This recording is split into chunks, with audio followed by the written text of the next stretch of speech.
Greetings, sentient beings. This broadcast is not intended for children. There will be strong language and adult themes. And today's theme is tea. Yep. One of my favorite plants. Camellia sinensis. Yeah, let's see who we got with us here today.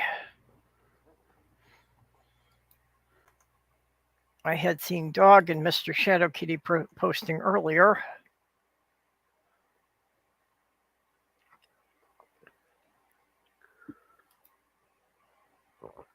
I'm not sure if they're still there or who we got. Yeah, looks like we don't have much of anyone because it's only saying there's 2 people in here right now. Well, I've got my hibiscus tea. I don't know if that counts. Yeah, let me make yours larger since you've got all the teas up there. Yep. Yeah, it is kind of confusing about which ones are really the same plant and which ones are other species. Well, everything you see here is the same plant. Okay. Yeah, I know herbal teas get into a completely different thing. Yeah. This is all from Although most of the herbal teas are something in the mint family. Yeah, this is all Camellia sinensis. It has to do with the way they oxidize it. And I believe there's also another, actually a 7th one that you actually make from the stems.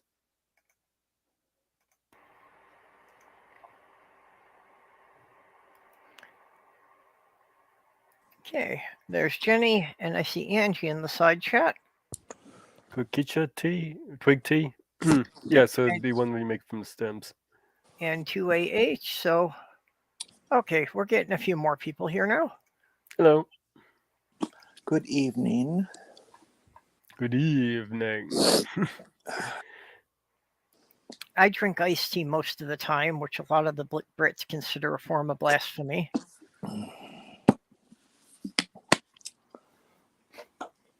Actually, after the last time I had a bad-tempered badger on my channel, ever since then, every time I make a pot of iced tea, I call it poking the badger. My favorite drink tea is an Arnie Palmer. Now, I don't remember what they put in that. 50% tea and 50% lemonade. Oh, okay. That's all. I thought it was alcoholic. I thought there was... I don't know. That's a good question. Which bag? I suppose you could spike it if you want. Mr. Shadow Kitty is voting for Earl Grey. Well, that's I developed my own drink, my Dragon Ball tea, which is my special blend of iced tea. It doesn't smell like a double Windex. shot. Huh? It doesn't smell like Windex. It smells like lavender. Dragon, rock the dragon, Dragon Ball tea. Yep. Yeah, it's my special blend of iced tea. And then I put in a double shot of Fireball cinnamon whiskey. Sounds good, actually. Yeah. It's just something I came up with at random. I happened to have the Fireball whiskey on hand and thought, what the heck, I'd try it. Yeah, it is quite good. What's in it? It's just my home brewed iced tea. That's a mix of black tea, peppermint, and chamomile. And no. What's in a fire? Whatever you said. Yeah, my Fireball tea. Yeah, that's what I'm saying. It's just my iced tea blend, and then the Fireball whiskey.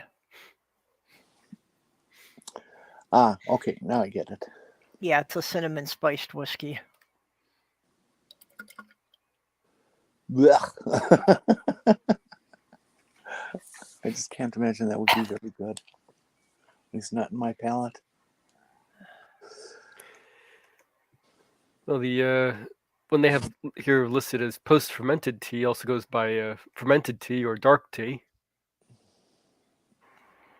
And that one apparently takes quite a long time to make. Well, another one that I have found, there are certain teas that do have a bit of medicinal properties. I mean, peppermint is good for minor stomach upsets. And several women I have lived with have told me that catnip tea is excellent for menstrual cramps. I'd learned that from one female friend I had, and I gave it to a couple others, and they all swore by it. Interesting. Wonder if there's any research on that. Yeah, I'm not sure if there's anything to back it up. That's unfortunately the problem with such things. You don't know if it's just anecdotal that they felt better because you told them it was going to help before you gave it to them. Well, the placebo effect is very powerful. Yes. Yeah, that's what I discovered after I gave up all the paganism stuff. I had a reputation in the pagan community for being a healer. And yeah, looking back, it was probably mostly placebo effect with, a little bit of massage and meditation exercises that, could kind of calm people down. Hocus pocus. Yeah. Yeah, I wasn't doing anything significant. Don't pay anything. Don't pay any attention to those mirrors around the room. Yeah, well, at best, I was, just helping with some muscle relaxation. See if PubMed has anything here. I'm not sure what bergamot oil is actually. Well, there's a plant called the bergamot, and you can get oil out of it, and it costs a bunch, I guess. Nope, nothing comes up on PubMed. I tried to look it up in bergamot and see if I could grow it myself up in this area, and it didn't look like it would be very practical to try. Well, I can grow Camellia sinensis here. Yeah, well, that's 2AHD is saying that he uses the bergamot to make his own Earl Grey tea. Mm-hmm. Yeah, you should be able to get it all ready and prepared. I was talking about growing it myself. Oh, okay. That's where the thing about Windex came. I didn't see this comment before. Mr. Shadow Kitty said Earl Grey smells like Windex because of the bergamot.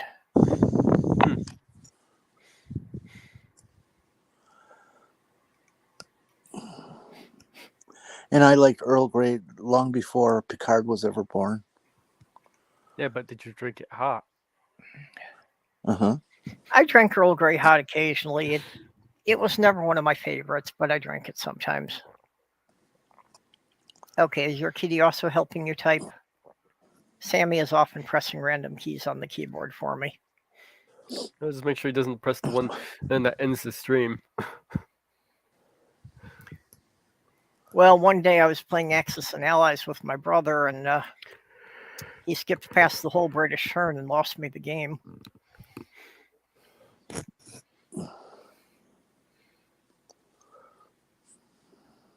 Okay, yeah, bergamot is what gives Earl Grey its unique flavor. Mm-hmm. Hey, Skits. Hello. Hey, Skitsy.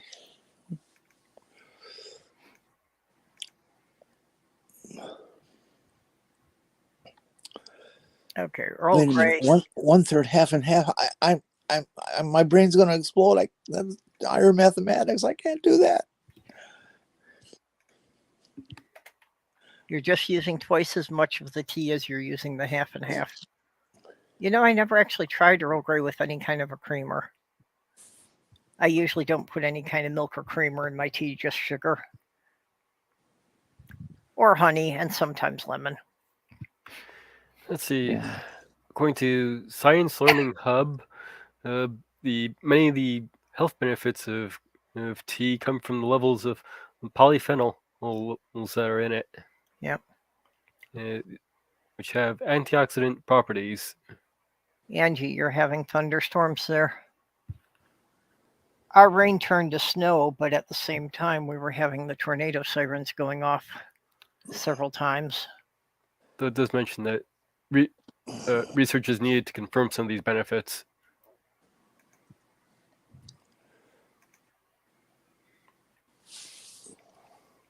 Well, again, it's like Purple was saying. It's it's anecdotal. Yeah, if somebody hasn't done, some actual studies on it, we can't really say. But, that's, And not flat Earth style. yeah. So, I hate to, the term gets kind of bastardized, but traditional medicine, that it did involve a lot of teas, and it was just because, before we had the modern pharmaceuticals, people had observed that, certain plants made people feel better from certain things. Oh, and the when you buy something that's called chai tea, that's basically just saying tea tea.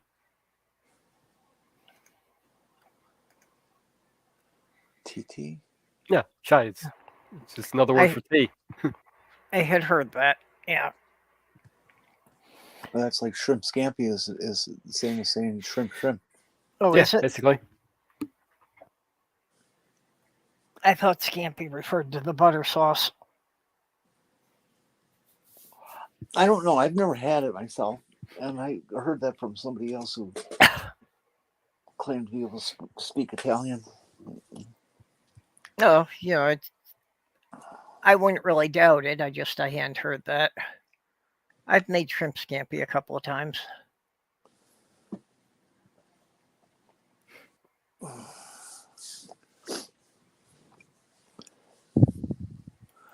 Shrimp scampi mostly sounds like a disease. Yep. Just looked it up. Scampi, large shrimp or prawns, especially when prepared or cooked. So yeah, it's shrimp. Okay.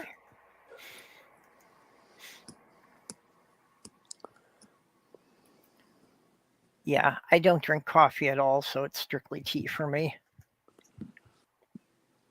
I only drink coffee in the morning to help get rid of the brain fog.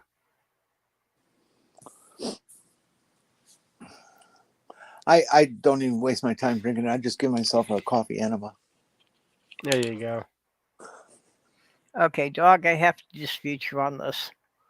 There are a lot of teas, especially the ones with citrus flavors, that I still need a bit of sugar with. I'd have to disagree. Yeah, I've had a Thai tea, which is fantastic, and basically is sugar and, well, it's actually a heavy cream rather than milk, and it's iced. It's really good. Yeah, my mother always drank her tea with milk, but I did when I was younger, but I don't really care for the milk in it.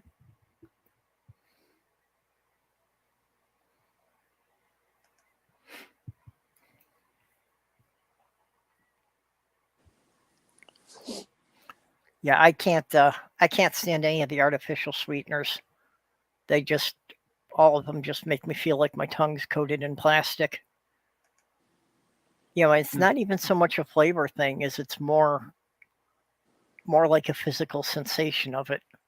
Huh, interesting. I just don't like the taste of any artificial sweeteners. Yeah, caffeine doesn't seem to faze me either. I never sleep to begin with, so I don't know how you'd even tell the difference. Well, how much caffeine do you take in during the day? Now, extremely little. The tea is the only thing I have that has any caffeine, and the way I'm making it, what's in a 3-liter. I actually did calculate it out, and the amount of caffeine that's in a liter of my tea is less than what's in 1 cup of coffee.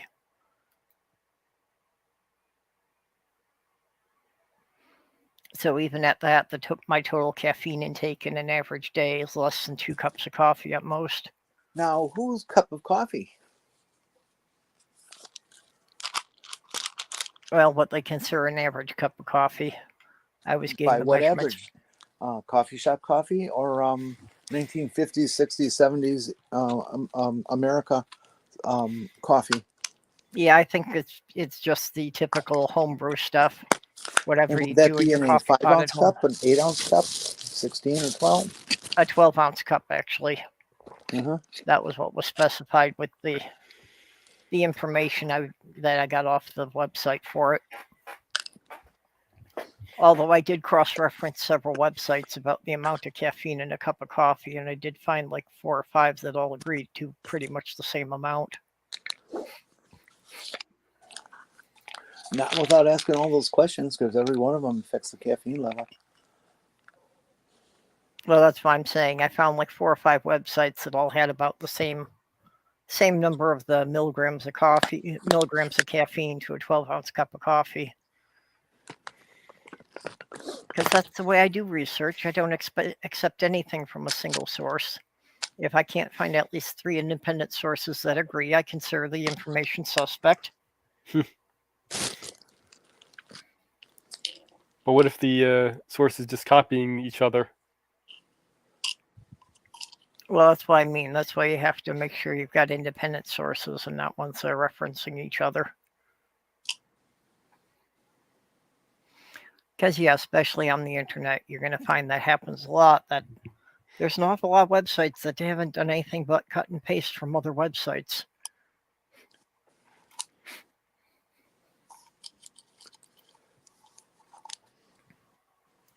Today is Thursday. Yeah. Yeah, for about another hour and 45 minutes.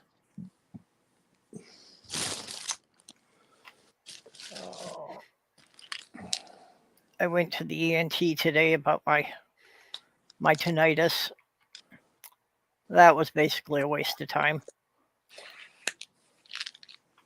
Yeah, there's no real cure for tinnitus. Yeah. Yeah, they didn't tell me anything I didn't already know about it.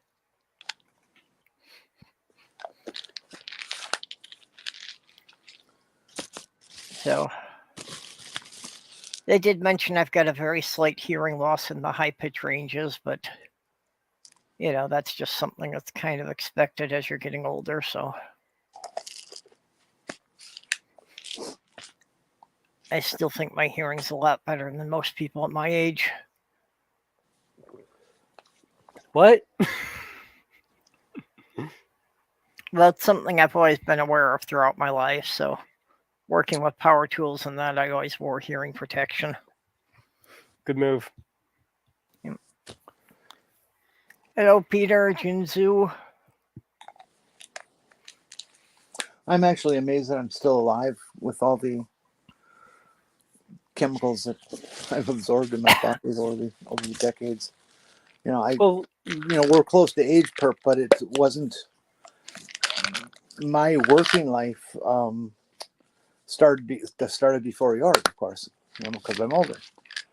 And it wasn't until like 10 years after I started working and stuff that a lot of these dangers of this chemical or that chemical and cancer this and cancer that and all that stuff started to make the scene, that they began to understand that stuff.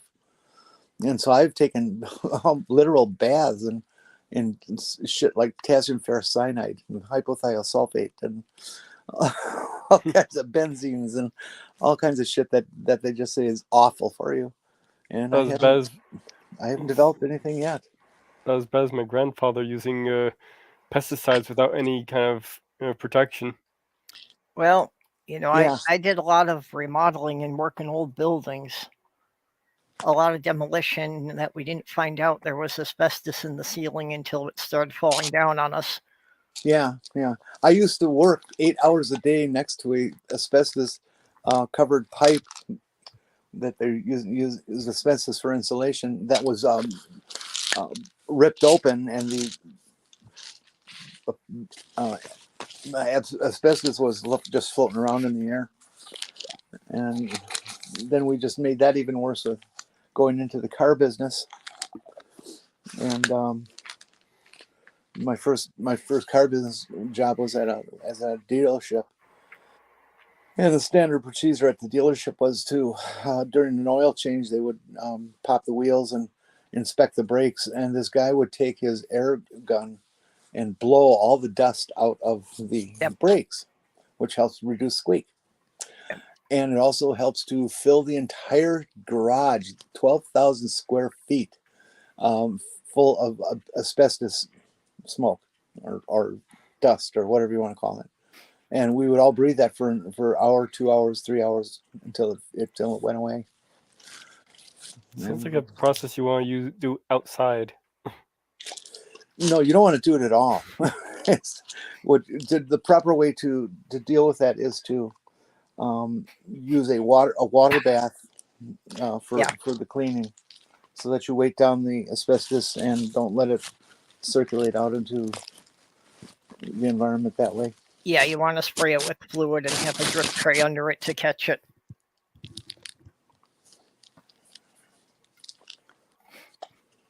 But now asbestos is found very, very rarely on cars, so it's not a big issue anymore. Actually, I thought it's still pretty common for brake pads. Oh no, no brake pads. I know a lot. I know they've been pushing for the ceramic ones a lot more. Brake pads was one of the first casualties of asbestos in cars. Clutches were the next one. And in the construction of cars, some firewall insulation was asbestos based. Yeah. Well, and I think they continued to use it in cars even for a while after they were saying that you couldn't use it in home. No, they were materials. banned. It was banned. You're not allowed to use that anymore. Yeah, but banned when? I'm just saying that I think it was banned in home materials before it was banned in cars. That I don't know about.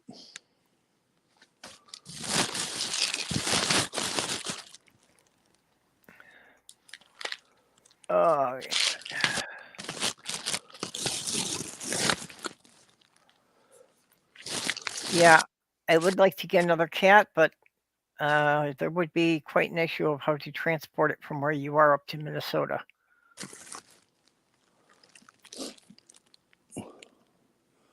What was that one? I missed it. Oh, he's just saying that he has extra cats. Oh. And I do want to get a companion for Sammy. But I don't want to get a kitten. I want to get one that's already an adult, because Sammy's already 11 years old, so... Well, couldn't you just go to like the next furry convention and hire somebody?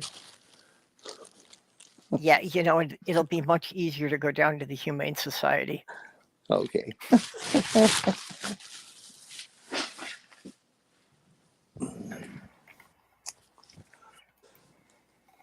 Yep, Mark. Yeah, it was standard procedure in all the mechanic shops for decades. Blowing the brakes out with compressed air. Yeah.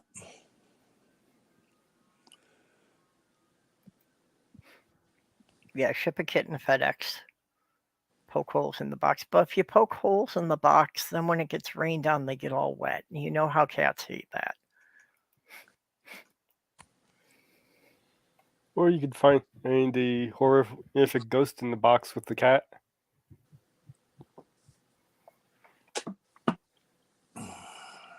Yeah, I had a couple of places that at the time I believed we had ghost cats. I mean, if I was going to believe in ghosts, I saw no reason to think they all had to be human. Yeah.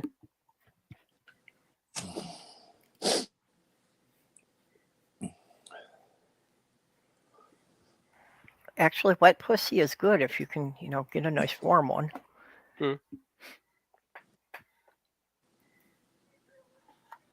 Cold wet pussy does not sound good, though. No. Well, if I don't know how well you stay wet when you're dead. Hey, Maya. Maya's here. Hi, Maya. Hi. Yeah, Maya just came in. Yeah, well, yeah. There are some people who don't care for pussy. That's fine.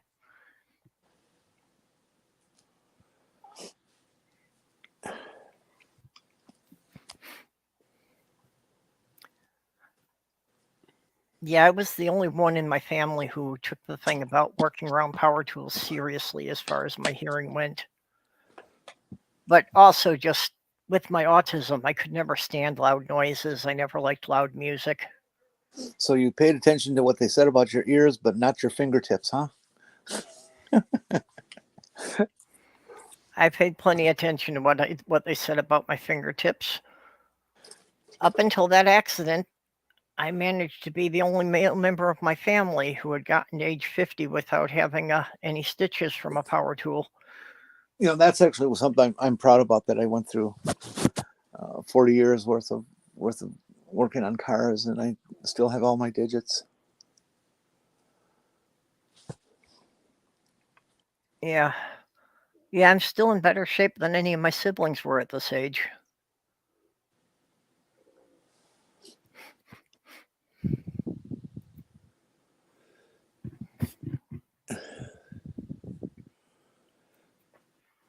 Well, some people Ooh, will claim good that question.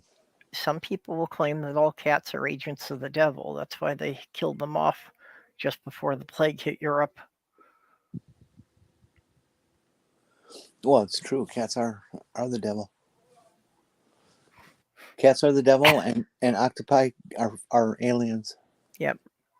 Actually, I'm closer to 60 than I am to 50 at this point.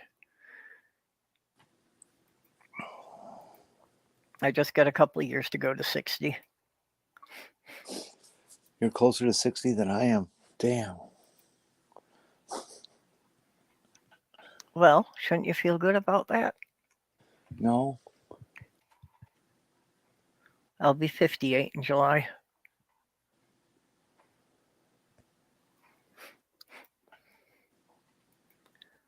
Yes, most of them are evil demons, but they're adorable evil demons. You know, you can't have everything in a pet, you know. Actually, Mr. Shadow Kitty, just before the show started, rather than a Band-Aid, I was putting super glue on my split open finger here, so. Actually, the super glue trick is something that I learned from a doctor in the ER after an earlier accident when I hit hit my thumb in a table saw. You know, I didn't lose anything that time because it didn't go deep enough to hit the bone. But he said there wasn't enough skin left to stitch it back together, so they just covered it in super glue. Which apparently has gotten to be quite a common thing, so I started carrying super glue in my toolbox for that purpose. As not only does it seal over it and keep it protected while it heals, but also the solvent is a very effective antibacterial. Interesting. Well, it's such a coarsely acidic environment that there's no way anything can live in it. No?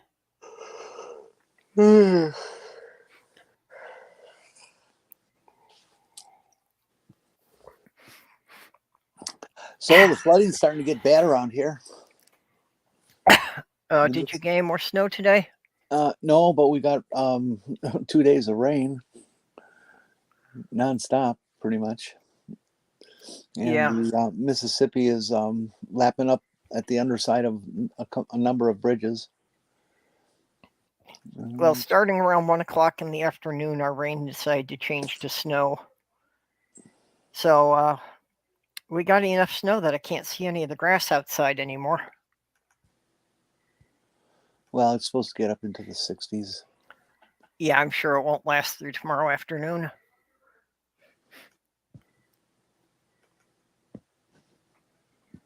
I'm just nervous. Our little feeder river to the Mississippi, with the Root River, is within 5 feet of its banks. Yeah, that's getting worrisome. Are there any low-lying areas of your town that are likely to flood? Yeah, where I am. What we got going for us is that we have levees, basically along the whole trail of the river. I mean, that's not going to keep anything from flooding here right away, but over time it will certainly get past the levees, because there's a number of open spots. But I don't know. I've never been here during a flood, so we'll see. I know the last time it was 2017, I thought. The town west of us, Rushford, pretty much was wiped out from the flood. Everything in the whole village got drenched up to about 4 or 5 feet on the interior of the buildings. And I didn't hear that Houston got any damage then. So maybe we're just high enough that it won't come and get us. Yeah. But we have this big area of farmers' fields between the actual river and the town, and it's to get over that. It's about it's got to be at least 10 feet to get over that levee. So I can't see it getting that bad, but we don't know. Yeah, well, I had thought that we were far enough up above the river here that it wasn't an issue, but yeah, with all the rain we've been getting lately, they have had flood warnings for sections of the city. Yeah. So apparently there are some lower areas that are in danger of flooding well before what I thought it had to get up to.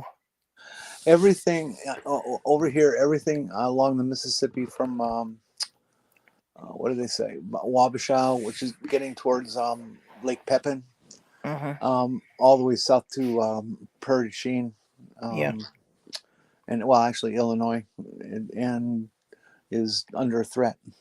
all the feeder rivers are flooding real bad in Wisconsin because they're much lower than we are here. Lots of closed roads and things. So it's a little it's a little nerve wracking, because if you got to go, and then you got to go, and what if it's too deep for your car? And you kiss your car goodbye, and you get out any way you can. And it's scary.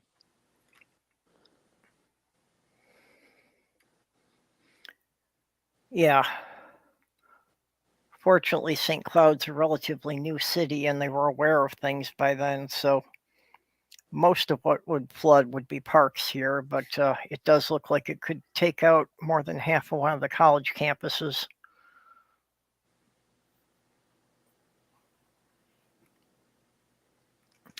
We've got a couple of big colleges here. We've got a branch of the University of Minnesota, and we've got St. Cloud State. And St. Cloud State, it looks like there are several buildings that would wind up having flooding problems if the river swells up much more.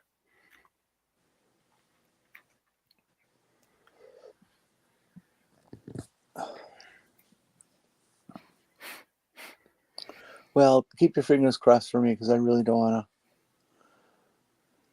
to have to deal with the flood. Shall we also hop on one foot just in case? Hey, Crystal. Well, you can knock on wood while you're carving your canoe. There you go. Well, I could always go up to the upstairs and kick those people out for living there, and I'll move up there for the duration of the flood. They got an SUV, they can get away.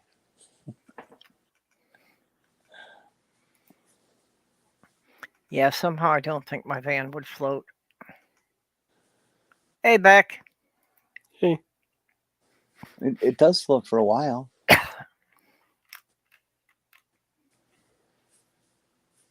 No, it just depends if it's watertight, doesn't it? No. For a while it will float, and then it begins to sink. All the time that it's sinking, though, it's still floating somewhere, some part of it. It's not unfloating until it's underneath completely. That's how I think about it. I'm not sure if that counts. Well, it's floating if none of the wheels are actually touching the ground.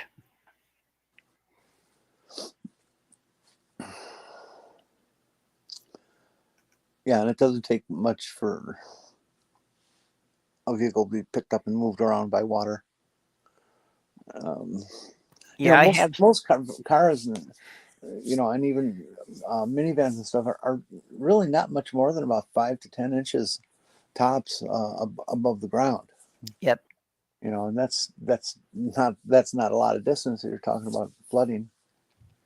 Yeah, even most SUVs don't have much more than, 10 at the most 12-inch clearance.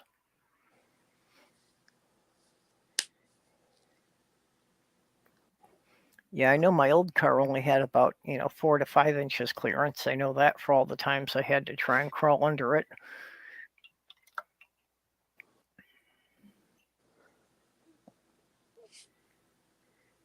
You have the more sportsy cars that tend to be really low to the ground. This is really fun if you have to go over speed bumps. Yep. Yeah, well, Hey, Kara. my car is lowered by about 1.5 inches, so it just barely clears those park stops in parking lots. Those concrete things they lay all over the place. Just by just a hair, it just gets over the tallest ones of them.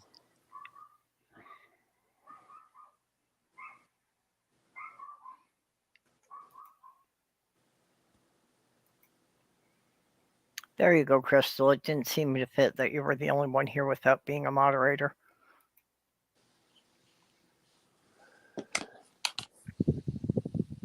Just having somebody with a white name in between all the purple names just was upsetting my aesthetics.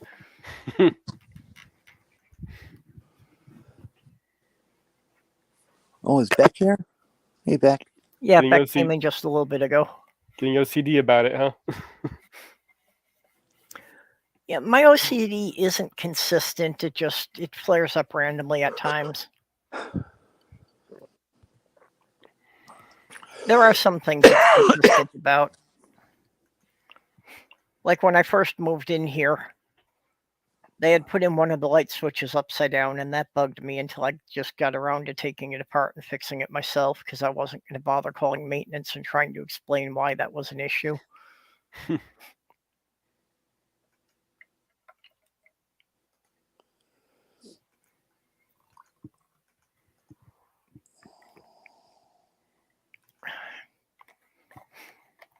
Weird things I get OCD about.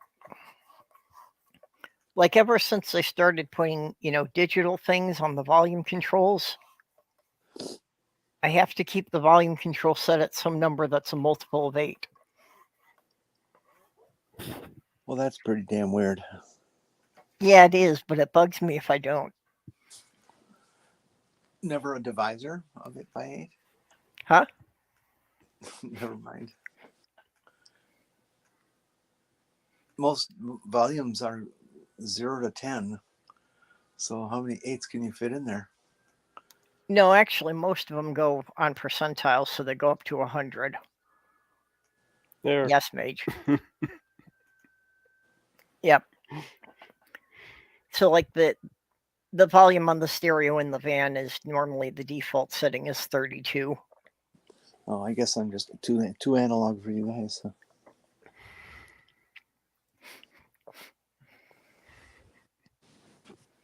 That one's not so bad because it's just a little rotation. Yeah, the people do, those video collages of things like this, of, where they do things that throw people's OCD off. And a lot of times it's like when there's a square axis cover and somebody puts it back at 90 degrees how it's supposed to be. Oh yeah, like in a street Yeah. markings. Yeah, that makes me crazy too. Or when they've done a tiling job and there's one tile that's the wrong color in the middle of the room. One of my obsessions from my car days was if I was replacing all the hoses on a car, all the hose clamps that's possible all face one side of the car so that you could undo all of those hoses from not have to move around to the other side of the car. Well, yes, but see, there's a practical reason for that. That's not just being OCD. No, that's there's no damn reason for that. That's because I don't want to do it again. or have to go back and forth and stuff. But I do the same thing when I've had to replace hoses on a car. The screw heads all have to face the same direction. and never, ever, ever use a screwdriver on a hose clamp. Always a nut driver. If you can, some of the hose clamps don't allow for it. Most of them that I know of are hex. Yeah, it depends who the manufacturer is. Some of the manufacturers still only use a straight slot, and they don't bother to put hex nuts on top of them. Yeah, I don't believe that. Hey, I could go in my stock and show you a few. Anybody watch the missile explosion today?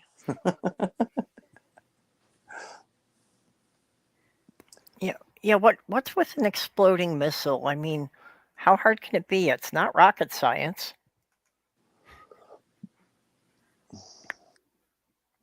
Well, they kind of had to blow it up with what it was starting to do in the sky. It was starting to tumble end over end, and that's probably not a very good thing. To have powered 10 million pounds of whatever it is. No, definitely not good. I didn't actually see it, and I was hearing conflicting reports because some of them said it blew up on the launch pad. One of them said it blew up 4 minutes after launch. Just a little under 4 minutes, 350 something, I think. Okay, one of them said that it was scattering debris on a nearby community. I don't know about that either, because nobody's talked about where its direction was and what it was flying over at the time. But yeah, I know that's not a huge empty area, and so yeah, that's certainly possible. Yeah, like I said, I heard several news reports, and it just seemed that the information was very inconsistent, so I didn't know what to believe.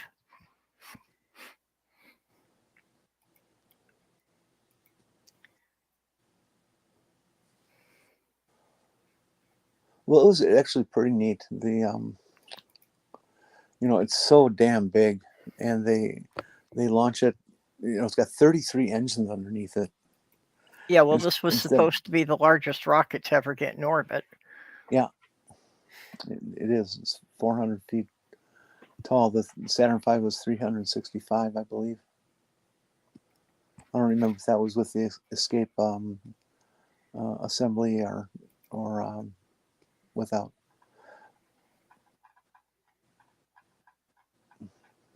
And who knows? I might just be imagining the number as 365 for the year. I don't remember for sure how tall it was. I used to have all that crap memorized. But anyways, the thing, they start one group of engine. They're arranged in like rings of engines as it goes to the center of the craft, and they light one ring and then the next ring and then the next ring. And when they finally get the last ring fired up, then the thing will get off the ground. And so it just has this really slow liftoff. That's just kind of beautiful to watch. This huge thing just lumbering into the sky, and in no time it's up past the speed of sound, and yep, like crazy tall, crazy high. It was like 20. I think it was like 28 miles, 28 kilometers high when it blew up. Yeah, Mr. Shadow Kitty, this is my problem. That growing up in the early 70s, they didn't know what a lot of these things were, which is why my Tourette's and autism didn't get diagnosed until I was well into my adult life.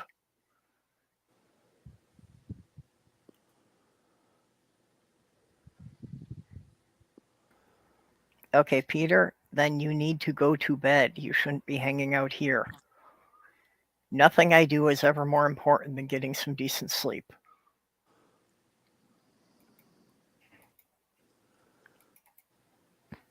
Are you even tired enough to be sleeping? It's the question, though. Supposed to be sleeping and actually being able to sleep are two different things. Yeah, well, there have been occasions where I have bordered on actually wanting somebody to knock me unconscious because it was as close as I was going to get.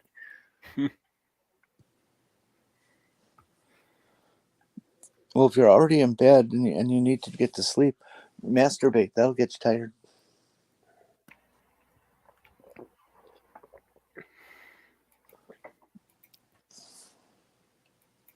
That is an effective way for most people, yes.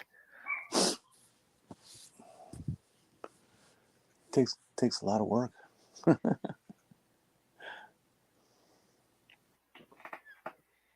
You burn about the same amount of calories as you would raking leaves. Well, in a way, you're still dealing with leaves.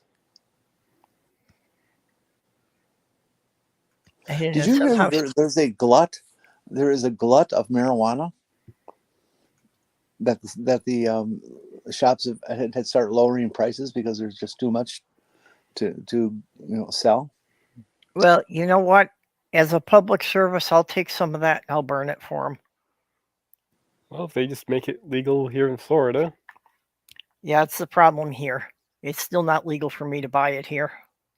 You'll never get it legal in Florida. You're run by the Republican Nazi Party with the most insane self-serving piece of crap for a governor on the face of the earth. Yeah, you're going to have to get rid of him before things are going to improve down there. Not getting any arguments out of me.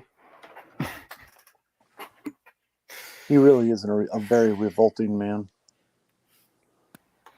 But you know what? I think his presidential bid may have a chance of killing his political career. Let's hope. Yeah, that could be.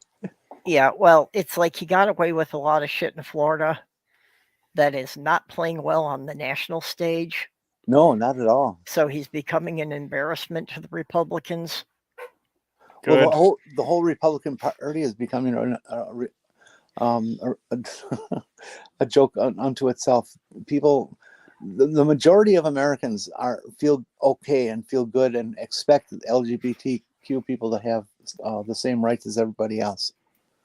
And here the Republican Party is doing their best to take it away from everyone, take it completely away, to make them second-class citizens. That's not going to play well come the presidential elections. Especially with the younger voters. Yep. Which is why they're working so hard to do things like no longer accept a college ID as a ID card to vote, or taking voting machines that were left on campus off, so they have to go off campus somewhere to vote. They're doing all kinds of nasty things as usual to cheat legally. They're just so horrible. They're just a horrible group of people. They know they can't win an honest election, so they're trying to control who's allowed to vote. Yep.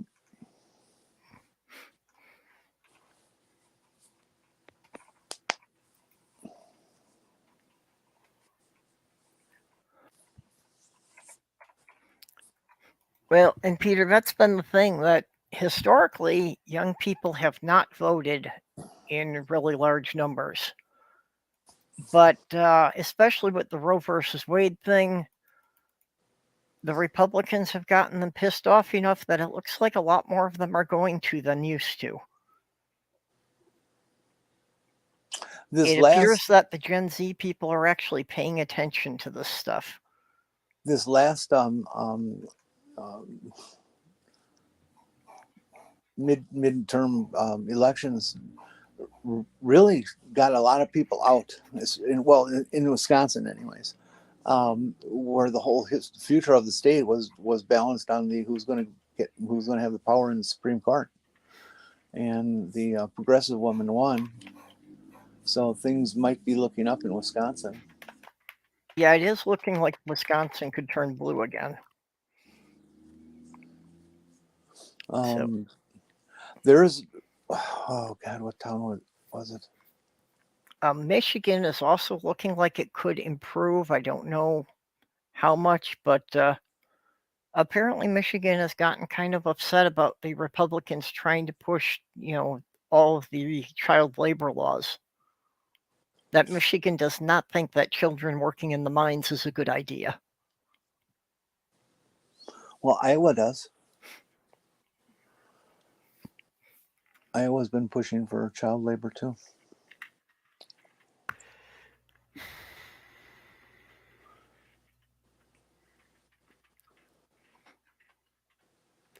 It's just, Yeah. it's, isn't it hard to believe that that even is a topic of discussion, that they actually are planning on changing that or wanting to change that? Yeah, Well, well, that was only a Let's step. let those little girls get married at 12, and then they can start working full time at 14. And yeah. they'll probably try and lower it so they can start working and get married at the same age. There are some of the states that, with their relaxed child labor, have pushed some things down to the age of 12. And I forget what state it was I was hearing about earlier today. That is actually saying that kids as young as 14 could work an overnight shift of up to 6 hours. Oh yeah, I've heard about S1 they're going through. Yeah, I forget which state that was. I don't remember which one it was either. Does it really matter which state though? Yeah, well, yeah, just that actually passed in any state is very worrisome.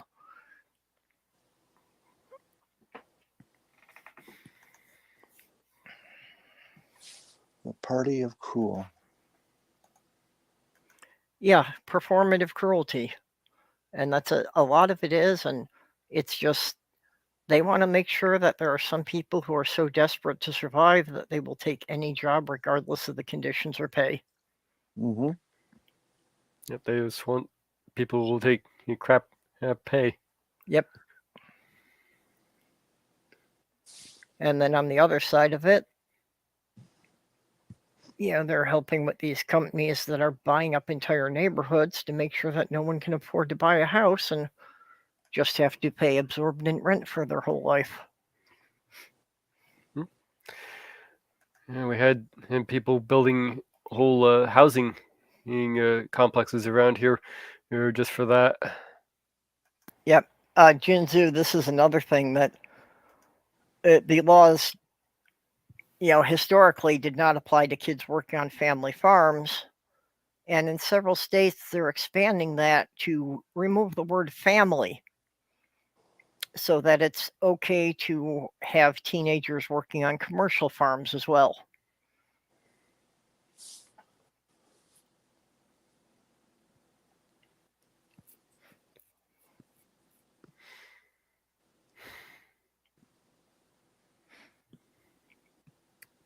Yeah, all in all, marijuana doesn't generally have much effect on me.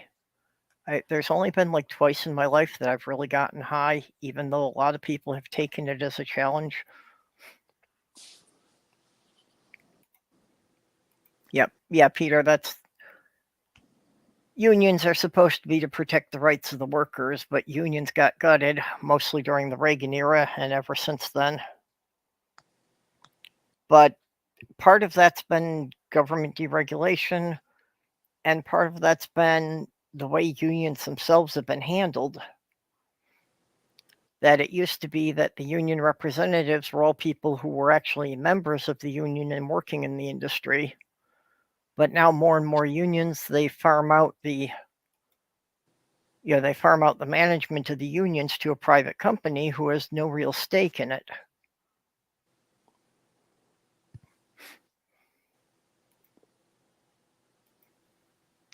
Yeah. Yeah, I would have considered going down there if they would have taken me, but at this point, I still think my best bet is getting Canada to annex Minnesota. I don't think any country is going to let me immigrate. So I think all I can do is just get them to absorb this, and then they've got to take me with a lot of them. We just need to, wait and like late at night when nobody's paying attention, we just need to move the Canadian border south 300 miles.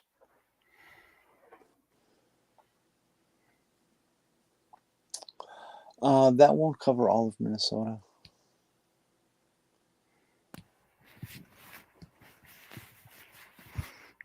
Damn near all of it. Quick, somebody measure Minnesota from the border to the south border.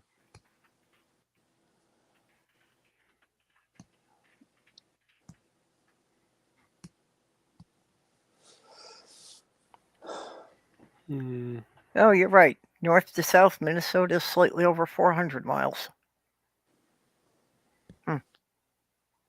Okay, so you move it about 500 miles and just be sure. No, wouldn't have taken a chunk of, well, northern Illinois would be okay. Yeah, well, I was just saying. No, you'd have to take in a big chunk of Iowa, and you don't want to do that. Yeah, that would be the problem. Yeah, you don't want almost 100 miles of Iowa involved here. With our luck, we'd get Chuck Grassley to be our senator. Yeah, Iowa's been one of the ones bastard. that have been passing some really horrid child labor laws lately.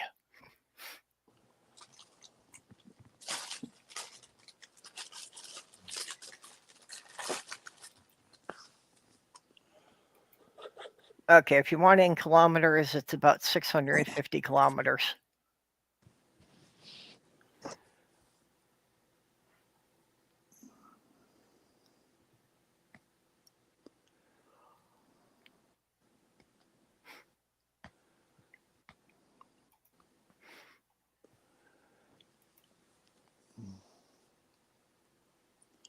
How do you make a homemade coleslaw? Oh, it's just about what you put in the dressing. I made some last week. I actually I wasn't finished it off asking today. you. I was asking 2HD. Well, you didn't specify.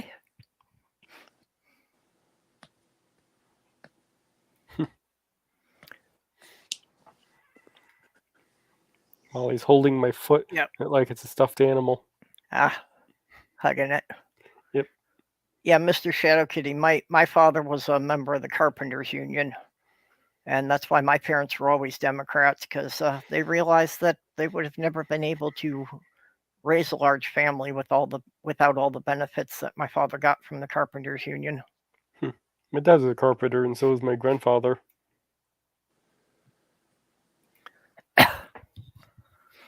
Well, my dad was a World War II veteran, and that was,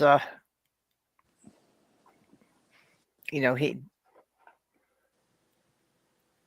in the 30s before the war, he got the carpenter's training as part of one of the CET programs. I forget what that stands for now. But basically, it was the government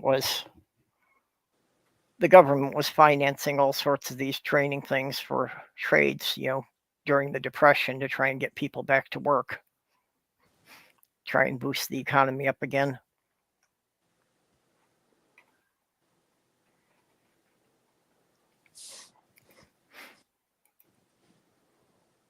Okay. 2A didn't make the coleslaw themselves. Oh.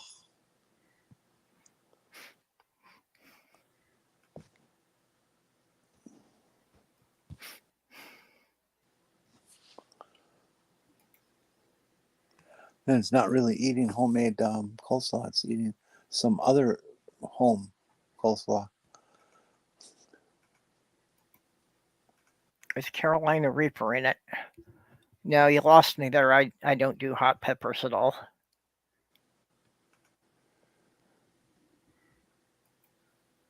I don't do real spicy foods.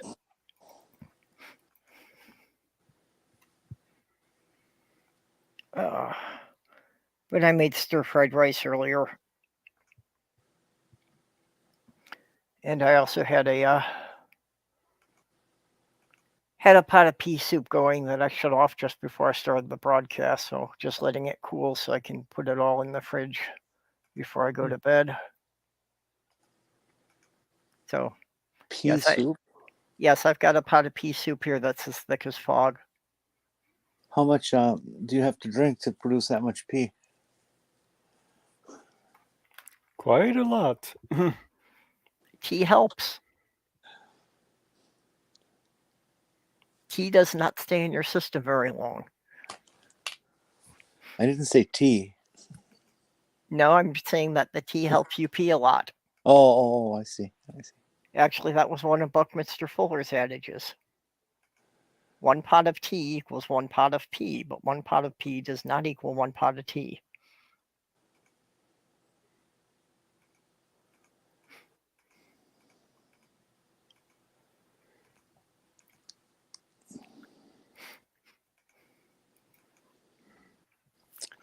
South Carolina, there's another one of those hate states.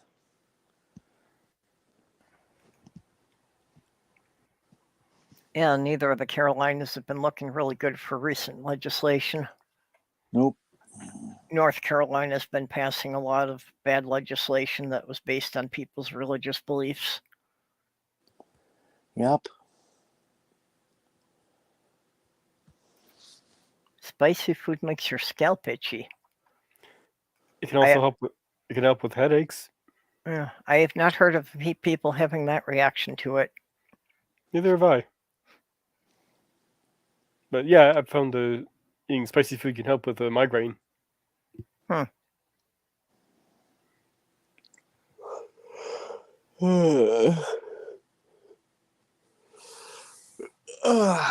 do have problems with migraines at times.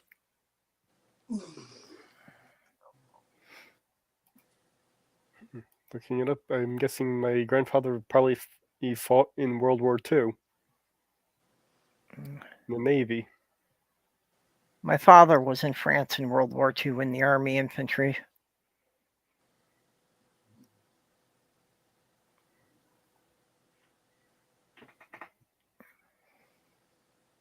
So it means he probably got into the military just before the war, since he lied about his age to get in. Your grandfather? Yeah. He would have been around 21, 22 when the war started. So he must have gotten in just before or that a few years earlier, or lying by his age. Yeah, my father, World War II had just started when he graduated high school, so he got shipped out immediately.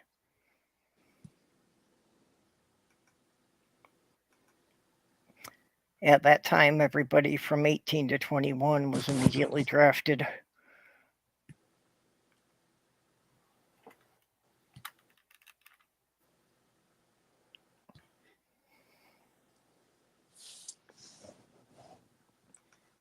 That is interesting to note that he was born at the tail end of World War I. He was born in 1917.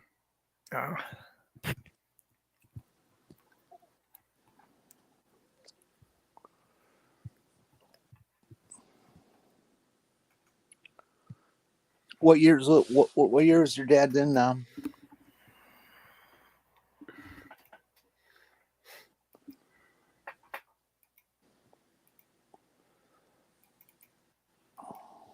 What was that? Yeah, two of my foster brothers wound up fighting in Vietnam. One of them was definitely never the same after he came back. The other one actually stayed in the military and became an MP in Germany.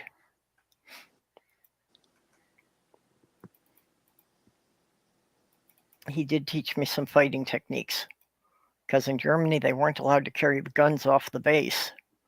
And that literally meant even when they were patrolling the fence, patrolling around the fence outside the base, they still couldn't carry guns. So the only weapon they were allowed to have with them were these flashlights that had 8 D-cell batteries. The mag lights, huh? Yeah, just this big long tube of the heavy batteries. Yeah, I used to have a really big one of those. I would use as a defensive thing when I would go out on night walks. Yep. Yeah, so he taught me a few moves of how they fought with that, and I adapted those for fighting with my walking stick. Yeah, I would adapt. I want to get one of those walking sticks with a sword in it. My walking stick had a brandy flask in it. You unscrewed the top, and it basically had a glass test tube that, you were supposed to fill up with booze.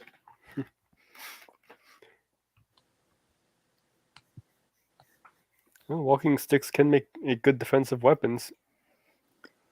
Oh yeah, it gives you a little reach on somebody, so if they don't have a gun, you've got a good chance of knocking a weapon out of their hand before they get to you. That's why you go for the collarbone or you go for the wrist. Because you hit either one of those hard enough, you're going to make their hand open up and they have to drop whatever they're holding. Yeah, that's something that annoys me in movies where somebody gets stabbed through the shoulder, and then like in the next scene, they're moving their arm just fine.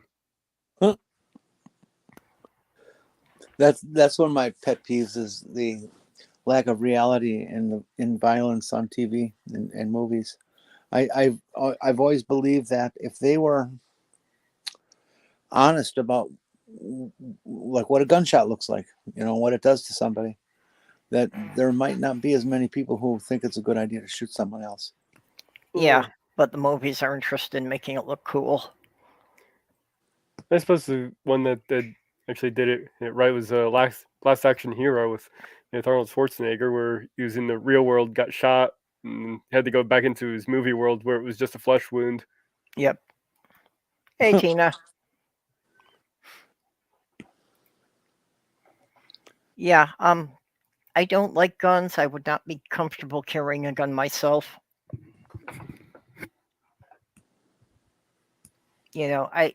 I'm not opposed to somebody who has had some proper training with it to have one. Although I do think that allowing everyone to have them is being reckless. At the bare minimum, you should be required to have registration and insurance on it. Guns aren't the problem. People are the problem. So why do you want the problem to have guns? Well, the Republicans are trying to outlaw people. Well, certain people at least.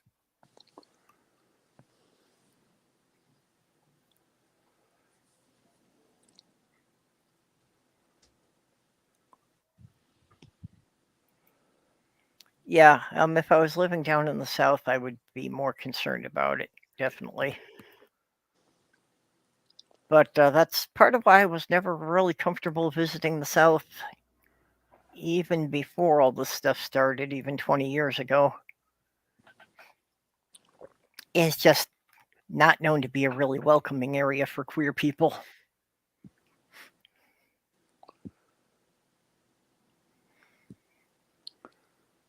And it is, yeah. Oh, you might as well join the Socialist Party at that point. Yeah, come down and visit Florida. We'll take your kids away. Yeah. Yeah, isn't that ghastly? Hi, Tina. Yeah. Hi, Tina.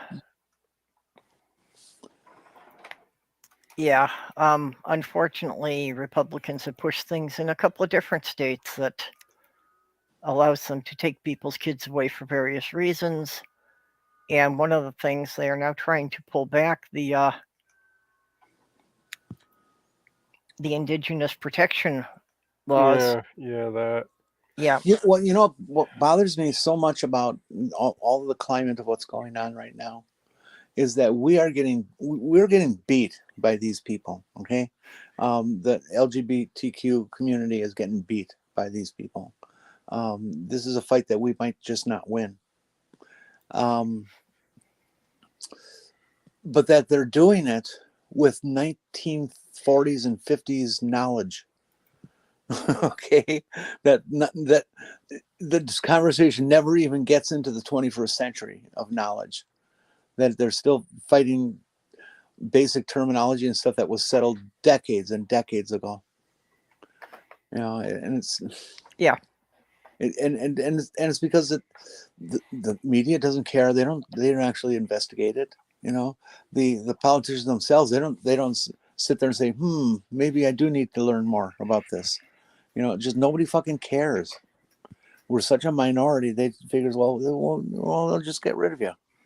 Well, and the Republicans know that just fueling people's hate and rage is a way to keep in power. Especially if they can fuel hate and rage on subjects that people are basically ignorant about.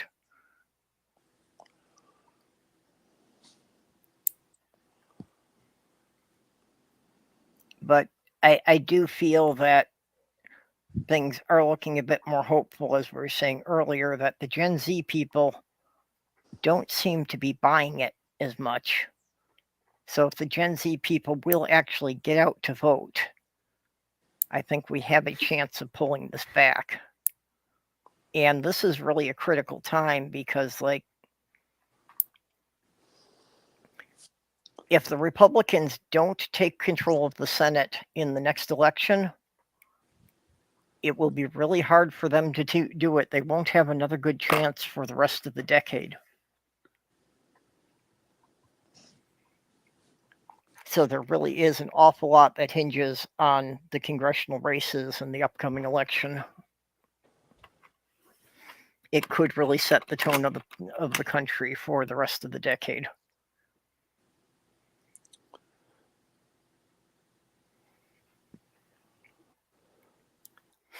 Doing a little reading on term gender here on Wikipedia. Term gender had been associated with its grammar for most of history, and only started to move toward it being a malleable cultural construct in the 50s and 60s. Before that, terminology distinction in between biological sex and gender as a role will develop. It was uncommon to use the word gender to refer to anything but grammatical categories. So interesting. Okay. Mark Short, I'm not familiar with that film.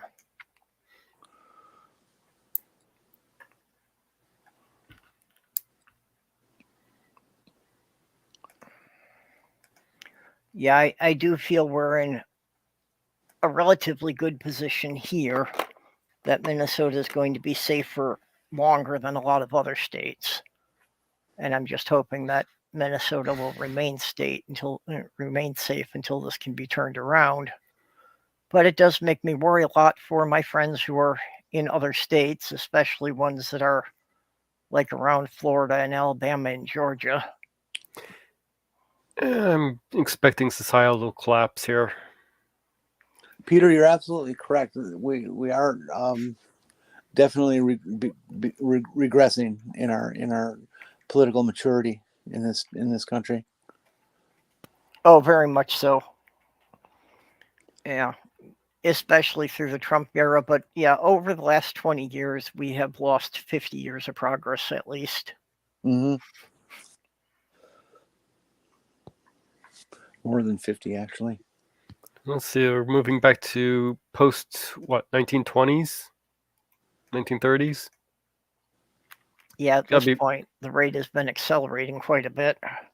Has to be at least before 1930, so we'll say 1929. The Institute for Human Sexuality was burnt to the ground in 1933. Yeah. Well, so what, 94 years back? Sound about right? Yeah, there's about it, I guess. Well, even in World War II, though. 84. Even in World War II, the call for the U.S. to go into war was far from unanimous. The reason we stayed out as long as we did was because many Americans still favored isolationism. They wanted to remain neutral and not be involved in the war. So, they weren't really all that upset by the Nazis because it wasn't going to affect us, which is why we didn't enter the war until after Pearl Harbor was bombed. It took an enemy actively attacking U.S. territory to get people fired up enough to agree to it. Well, World War II, the Japanese invaded us. We declared war on them. The Japanese, being part of the Axis of Germany, then declared war on us too, because their supposed ally of the Japanese were declared war. So that's how we got into World War II. As far as I guess that would be the straw that broke the camel's back. Well, Germany wanted to be able to sink U.S. ships to keep supplies getting from England, but they were hesitant as long as the U.S. was claiming they were neutral. No. Let me finish. Dozens of ships, dozens and dozens and dozens. Yes, there were a lot of incidents, but they tried to handle them all diplomatically. But Germany didn't actually declare war on the U.S. until after Japan had attacked the U.S., because then they figured that enough of the U.S. Navy would be tied up in the Pacific that they would still be able to operate in the Atlantic. They just didn't want the entire U.S. Navy to be in the Atlantic.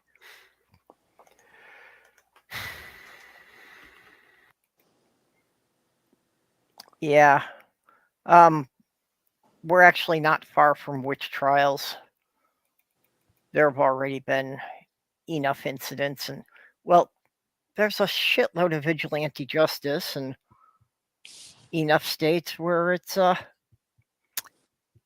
okay to shoot a black person. All you got to do is say you felt threatened. Well, change that to trans person. Well, trans as well, but just I black can't people are believe ones I they can can't tell believe right the off. nature of the shootings that have been going on in the last week. I mean, mass shooting is one thing, but a kid going to a door and getting Yeah. shot, people pulling into the wrong driveway, getting shot. The latest one I heard was a father and his daughter. Looks like a little girl, like maybe 4 or 5 years old. She was 6. Their basketball rolls into the neighbor's yard and he starts shooting at them. It's like, what the fuck? Well, these aren't a new thing. They had been occurring. It's caught the news now because 4 of these occurred in 1 week.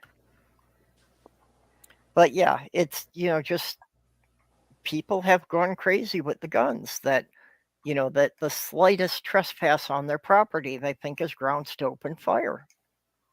There was another one about a cheerleader that got shot in a parking lot because one of her friends opened the door to the wrong car. Yeah. Ridiculous. Yeah, and it just proves that there's a lot of assholes carrying guns around who are just looking for any excuse to shoot at someone. They want an opportunity to shoot another human. Well, let them go and enlist in Ukraine.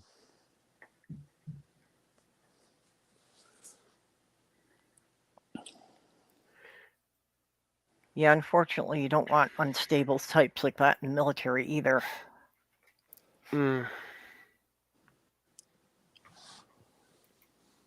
Yes, kitties cause typos. We know about that.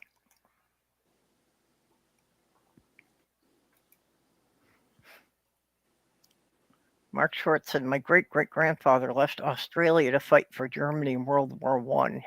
He tried to come back and was told to fuck off back to Germany.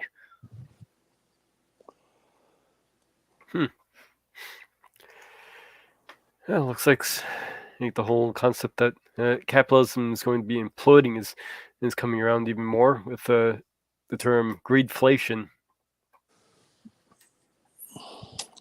Yeah, well, that's another thing that is firing up the younger generation to go out and vote, is just the general abuses of capitalism, mostly in the ways that they're abusing their workers, and especially the shit they're doing now, that we've got this runaway inflation, that the companies are posting record profits and they're blaming it on the supply chain. Yeah, they're intentionally raising the prices. Yeah, and it's like, if it was really just supply chain issues, then your profits at most should have remained stable, if not dipped. The fact that your profits are going up means that you're stacking on a lot more than the cost of the supply chain is costing you. Yep. And like I say, young people are being more aware of this now. So hopefully it will get them to go out and vote in very large numbers. Yeah. Highlighting a trend dubbed greedflation, the research indicates that supermarkets, food manufacturers, and shipping companies are among hundreds of major firms who have improved their profits and protected shareholder dividends, given an extra lift to prices, while the cost of living crisis has meant workers face the biggest fall in living standards in a century. So I guess that 94 years going backwards is more accurate. Maybe even further.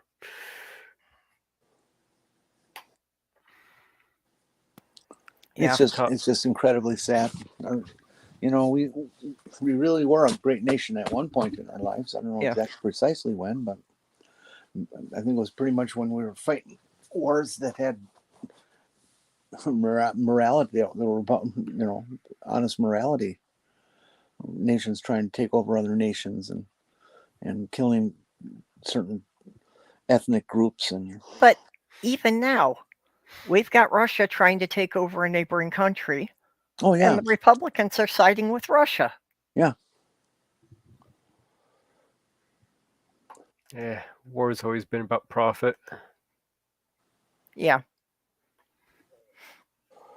Yeah, but in this case, the only profit that's going to happen if a Russian-U.S. relationship develops is going to be Trump. Everyone else will get screwed.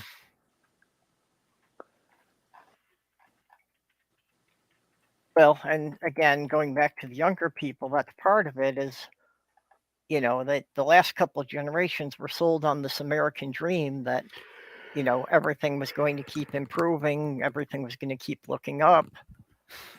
And the generation who are, in their 20s now are realizing that, no, the whole system's been fixed against them.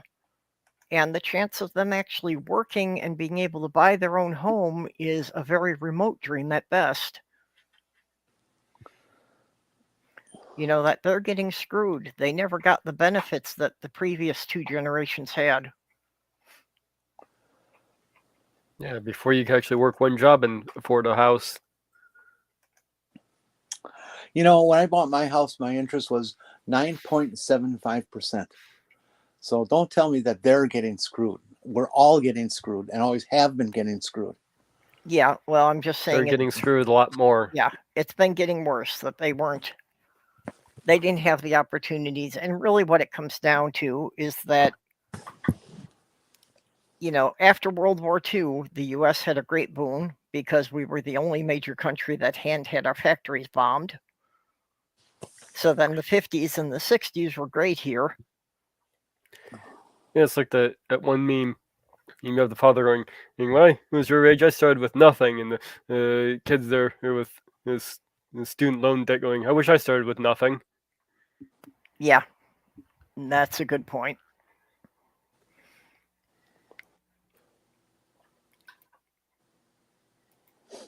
Yeah, the media stopped covering it, but Russia has been trying to creep the border on Russia for at least the last 20, 30 years.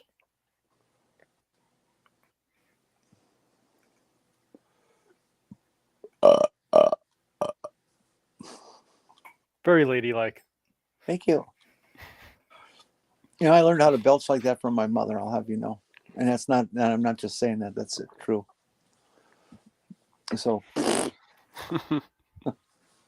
Yeah, Peter, I've never had the chance to afford a house either. I've always had to live in crappy little apartments. Although where I am now is actually one of the nicest places I've ever lived. That they actually keep up with the maintenance here. I think I found the right spot not to pet Molly. She stopped chewing her hoof and has her head stuck straight up. your dog chews its hoof? Yeah, it's got a hoof it's chewing. Well, Thanks to Purple. Doesn't that make her unable to walk?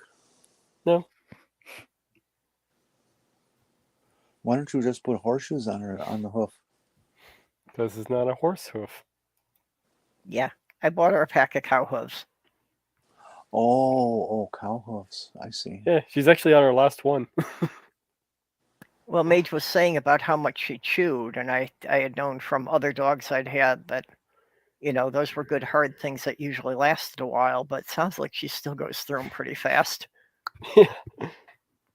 I'm thinking about maybe getting her a buffalo horn. See how long it takes her to get through that. Oh, she's throwing it around now.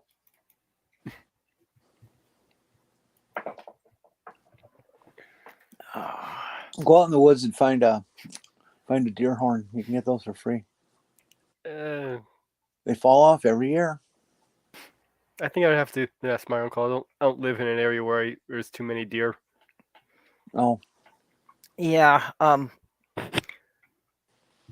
My sister over the winter kept she'd let her dog out, and the dog kept coming back with pieces of a deer. They never figured out where the carcass was that the dog was getting all these from. But she would come back with, a leg or an antler each day.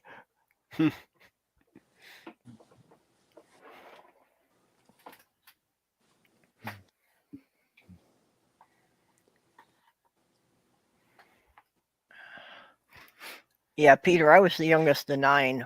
That's what I mean about my dad knew that without the union, he could have never supported a large family.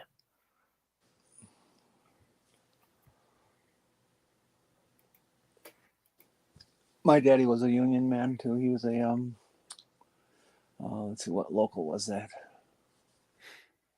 I want to say 741, but I could well be very wrong on that. Meat cutters union. He was a meat cutter in a grocery store.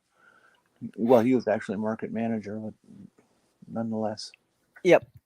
My brother-in-law was a member of the Chicago Meat Cutters Union.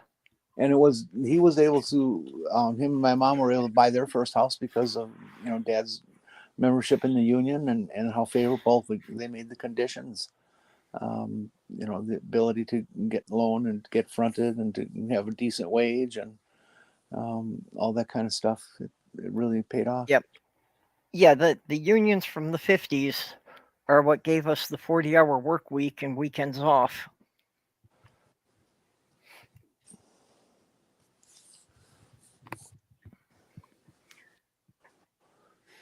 Of course, in those days, my mom was making more money than my dad was, which in those days was something that you didn't speak about.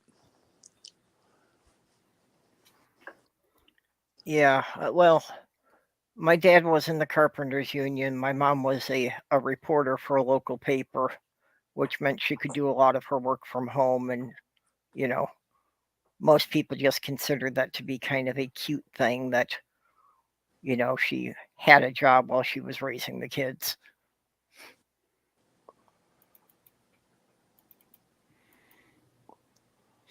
Yeah, my mom was just busy being an ER nurse.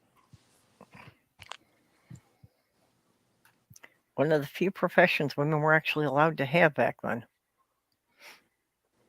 My grandmother was a nurse. That's actually how my grandmother and my grandfather met. My grandfather had a motorcycle accident. A Honda-side. Yep. That's what they used to call about motorcycle accidents in the 60s. The hospital ER personnel called them Honda-sides. Yeah.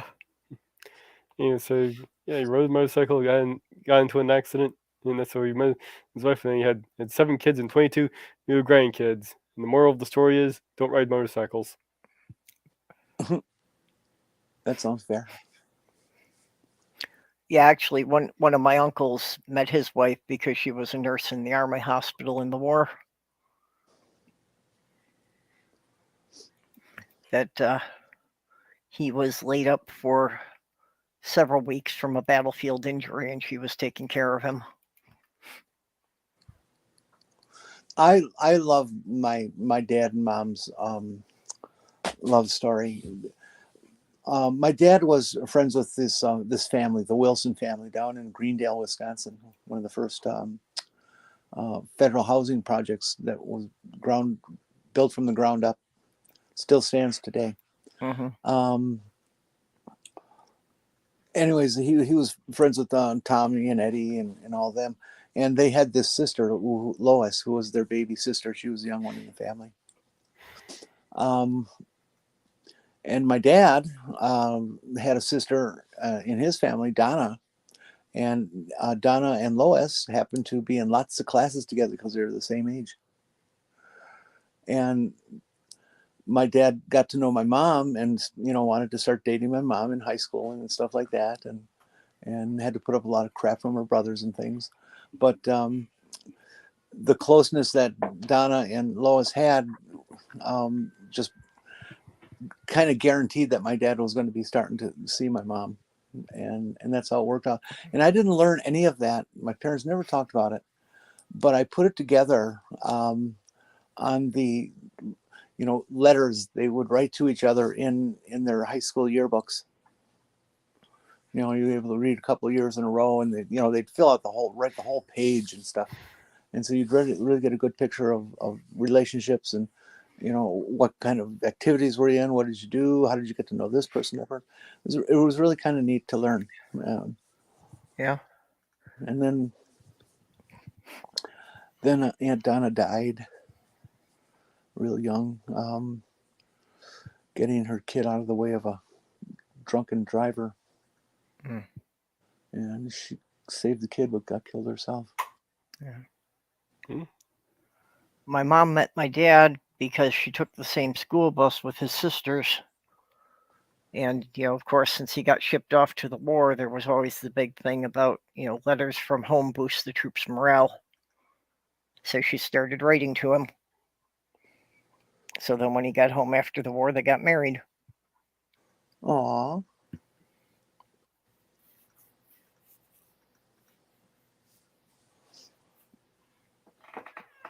Maybe I could meet somebody if we'd have another war.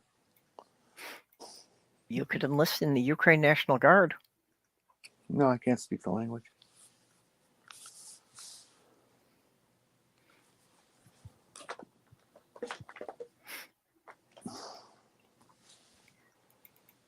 Yeah, that's really been one of my big things about going to another country. You'd have to learn to speak the language first. Yeah, I'm not too good at picking up on languages. Yeah, but if you went to Europe, chances are they already speak English. There are an awful lot of people in Europe who are, 2, 3, 4, 5 languages. Because Yeah, they have but to. They're different languages. Every border is a different language. Yeah, but they make fun of Americans who only speak one language. Yeah, but they'll also speak English so they can communicate with you and teach you how to speak their language as you go on. Especially if they show that you have some interest in it and weren't willing to put effort into it. That's based on the people I've known from Europe and when we've talked about language and stuff. I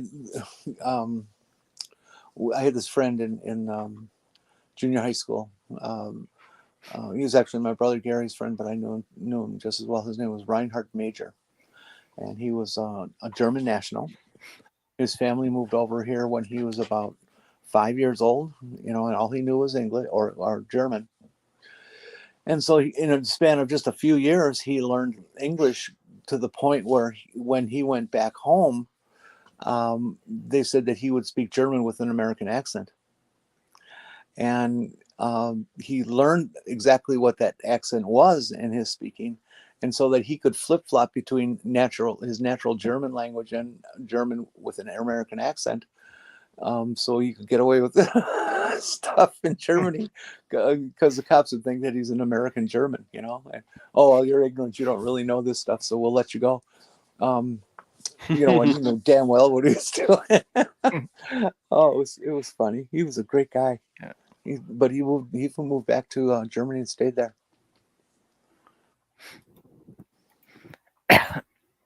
Yeah, it's an off-color joke at best, Peter.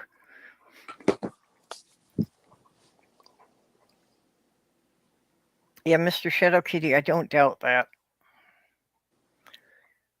But again, it's like there isn't like one unified version of English across all of America. There are, the various regional dialects which are colored by, different other languages.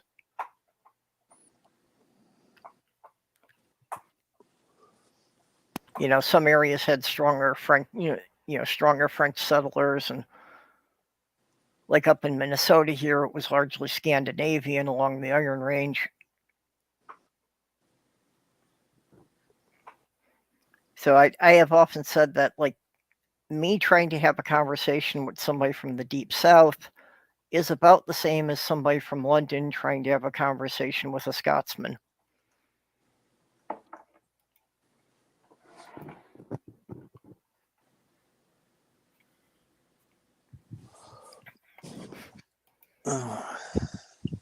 Yeah, English has become kind of the default world language that pretty much everybody on the internet needs to be able to read English.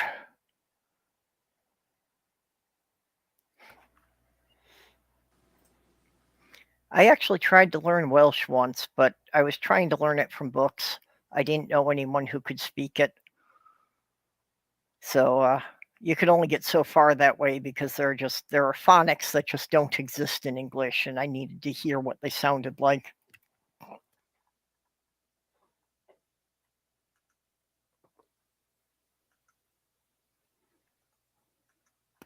I would probably have better luck speaking to actual whales. Yeah, same here. Well, I could probably imitate the high-pitched clicking that dolphins do.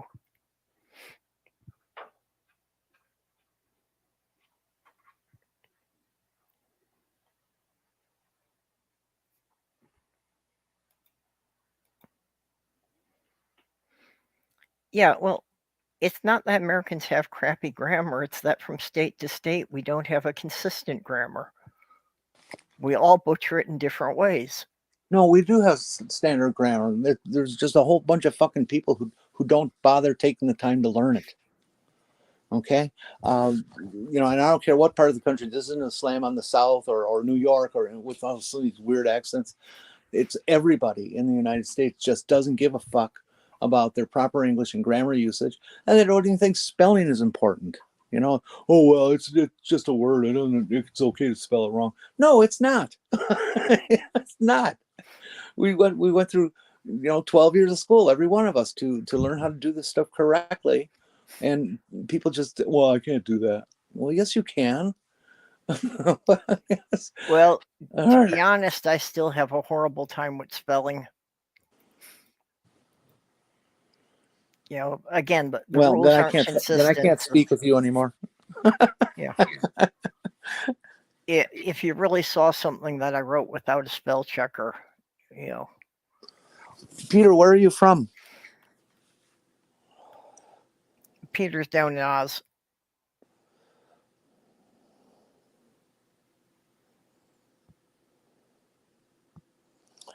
I asked Peter. Okay, well, I don't know how much of a lag we've got between the channel and the side chat here. Yeah, okay. Yeah, Mage agrees with you. Yeah, and that it is just a reflection on the public school system in the U.S. that even the basics, the reading, writing, and arithmetic, we just don't teach very well. Well, I don't know. I learned it pretty well. Well, you did, going to school back in the 70s. But again, it's something that it's gotten deteriorated, as the decades go on. It isn't the teaching that's at fault. It's the children's sense of responsibility as imposed by their parents. Okay? I hate it when people decide they're going to blame the teacher or the school system for their child's laziness and lack of interest and to actually learn something. And it's you don't just see it in English, you see it in fucking everything. I mean, how many of these stupid people do they interview on the street who can't even pick the goddamn state they live in out on a map? Yeah. Or can't point to United States on a world globe, This is not the fault of the school system. I am not blaming the teachers. I am mostly blaming the fact that the schools are not adequately funded. At least for me, it was easiest. The one that's shaped like a penis. Yeah, yours just hangs down at the bottom. Tino, where are you from?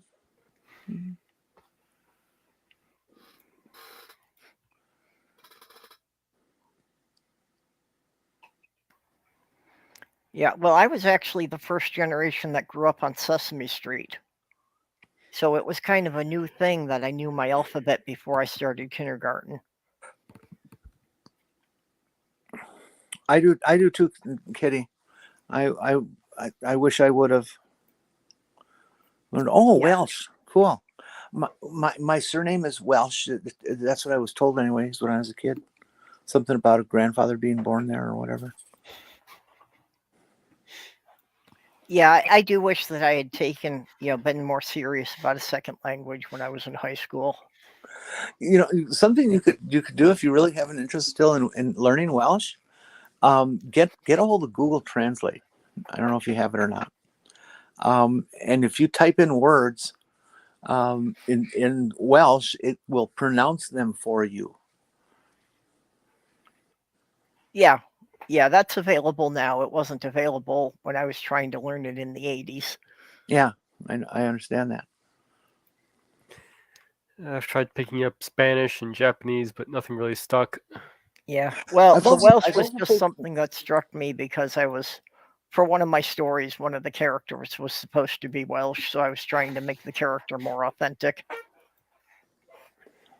With the concept being education, learning is a lifelong process. You never stop, or you shouldn't ever stop.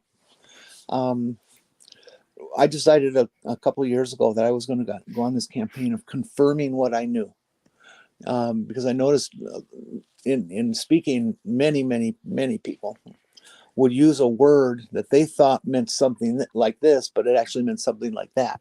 That they used it because they think it's the right word, and maybe it's a 25-cent word instead of a 10-cent word. And so if I had came up with a word that I ever questioned before, or at the time I saw it, I would immediately look it up. On the Apple, they have this little thing when you select a word, it'll ask you, do you want me to cut, paste, blah, blah, blah, look it up, and then so I tell it, look it up, and it whips out the dictionary and it checks my spelling for me on it, and tells me its definition, etiology of the word, all this kind of stuff, just instantly. And I'm proud to report that most of the words I've ever subjected that to, I was correct in when I was using the usage I had for them. But it's just a good thing to do. I'm amazed at the intricacy of some words, and how we use them in language, and the definition that we're basing that on is like 4, 5, 6 steps down from the number one definition. And as a result, it's getting lost in its meaning. So I don't know. I admit to being a word freak. Yeah, Shadow Mr. Kitty. Shadow Kitty.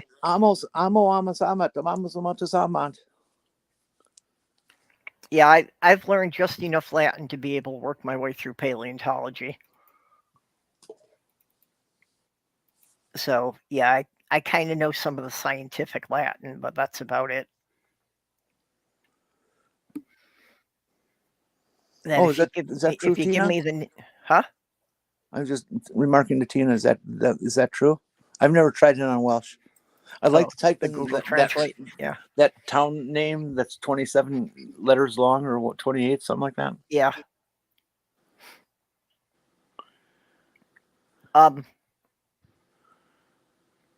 Creaky Blinder is Welsh. Yes. And he did bring that up in one of his videos of what was the proper way to pronounce that. I know two Welsh people who lived there and came over here as adults. Some of the nicest damn people I've ever met in my life.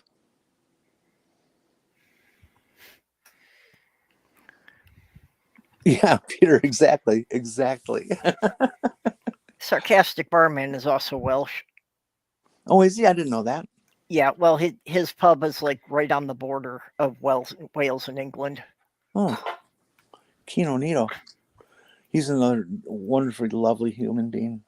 Oh yeah, he's got a good sense of humor. Oh.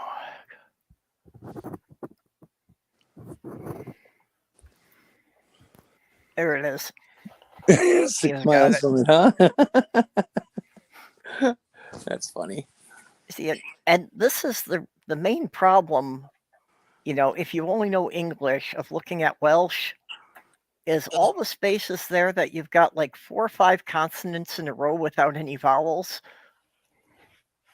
Just for the English brain, there is no way to make a sound out of that. Nope. This is why you don't get to play Scrabble. Okay, yeah, Tina says Creaky doesn't actually speak Welsh. Although he definitely has the accent. No, I am not taking that challenge. The unfair Whitney Gilgore with chill when with Okay. Leon our antis Google go. Well, you're making one classic mistake. You have to remember that the W was a vowel. Stop it. The W was pronounced something like ooh. The W is kind of pronounced like a double O. Double Sort V. of. No. All right, I copied that word. I'm going to go put it into Google Dictionary and see what it says, or Google Translate. Excuse me. I'll be right back.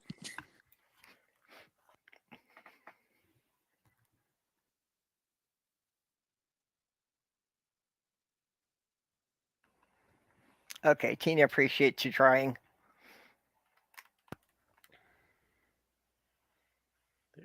Yeah, Jenny's just streaming on her cell phone, so I'm not sure if she can really hear us while she steps away to try and look something up like that.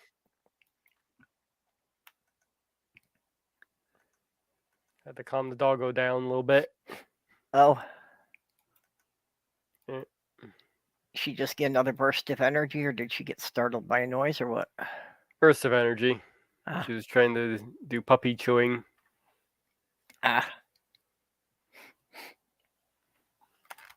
Yeah, Sammy has crashed out against my leg. They can you hear me? Yeah, we can hear Go you. ahead, Jenny. They Google Translate spoke the word, and I've heard other people, Welsh people say that word, and it sounded pretty much like what I remember. But that's I'm not doubting your authority on Welsh. It's just neat to hear somebody say it. It's Okay. how can they have a language that does that? Tina says it means something like Little Red Church on top of the hill or something along those lines. Jeez, it's like German. German comes up with a new word by just adding two words together. Yeah. That's another one that doesn't get to play Scrabble. Yeah, well, Finnish is like that too. That I never learned Finnish, but I was around, my mom and my grandmas and my aunts speaking it. And yeah, there is actually an accent mark they put over some of the vowels in Finnish, which is put there to tell you where to take a breath in the middle of the word, because they realize the words are too long to say in a single breath. I would like to learn a different language, but I'm just too old now. I could probably struggle through and learn about a semester's worth of something, but I can barely remember English anymore. Yeah, Peter, that's one of the things I learned with trying to learn Welsh, is apparently there are certain shapes that you have to make with your tongue that you don't make speaking English. So you actually have to train the muscle in your tongue to make new shapes in order to get some of the vowels right. Hey, I got a way you can exercise that tongue. I've always been told I'm quite good with that. All right, I'll be over.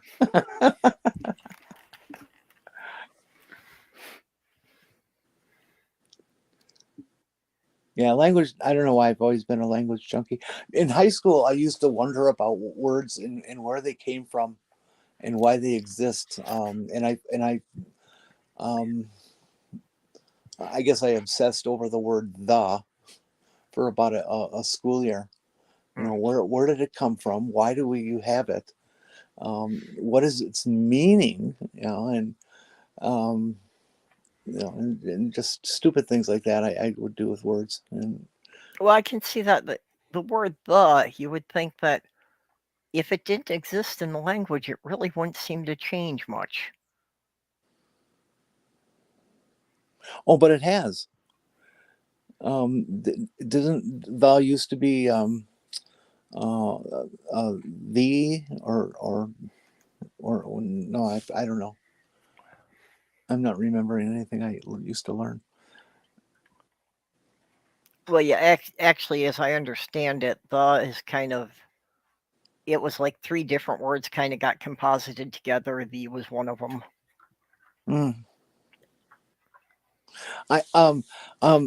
Peter, I got 4 years straight A's in Latin. But that's only because the teacher was an easy push. We used to have more letters in our alphabet. Sadly, they were dropped. Although, actually, they also introduced a couple of new letters in the last couple hundred years. Yeah, and that's another thing I wonder about, Shadow. You good to bring it up. Is why can't we add new letters? Or we find we're creating new words, and sometimes we're spelling them in a dumb way because we don't have a particular sound. We try to make it up. Oh yeah, especially when we're adopting words from other languages. I think that we sometimes need to add new letters because we don't have anything that sounds right for it. I would have turned sh, th, and ch into their own letters. Yep, I do agree with Aunt Juror. We could do without. Basically, we could eliminate C, X, and Q. And it wouldn't really affect the language. We just spell some words a bit differently. I disagree on Q. I think. And Q yeah, I don't know about Q. I don't know about Well, X either. instead of a QU, you could always put KW and you'd get the same sound. Q. No. Well, there's certainly QU words that will apply to what you just said, but I can't believe all of them would. I'd have to go through a big list. And well, the letter C is completely redundant. Any place you have a C, you could substitute either an S or a K depending how it sounds. There is no purpose for the letter C at all. Space is hard. Words are harder. Yep. That's cute. I'm going to steal that.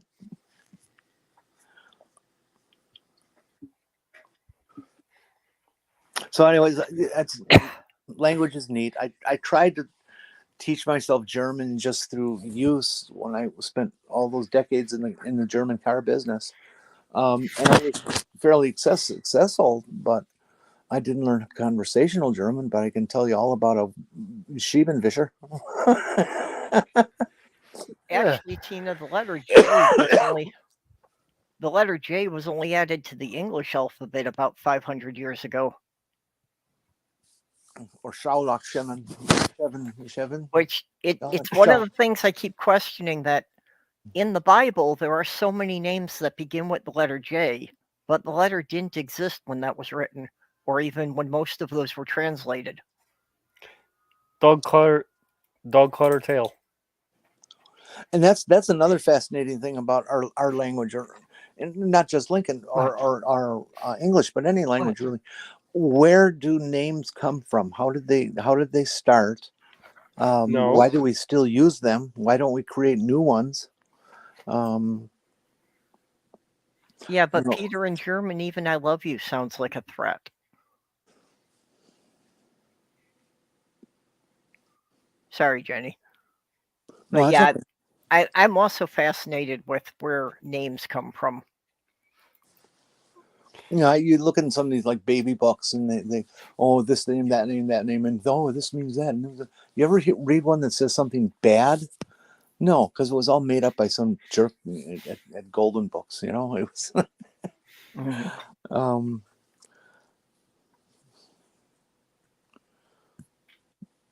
I mean, the name Dick. Well, we all know where that came from. Yeah, you never have any, you never ask a man his name and he tells you that, oh, yeah, it's from this country. It means bastard. Dick, short for Richard. Ludwig lieber Christ, Dick. Which, how you got Dick from Richard, I will never understand. I can understand Rick or Ricky. Where the hell do you get Dick? I was just looking that up. Well, how do you get Bob out of Robert? I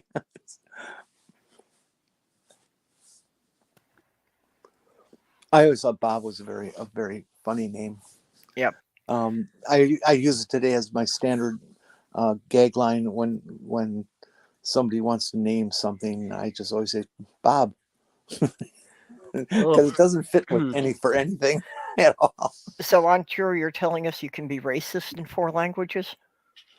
Well, apparently, according to Slate here that Dick being short for Richard came from it rhyming.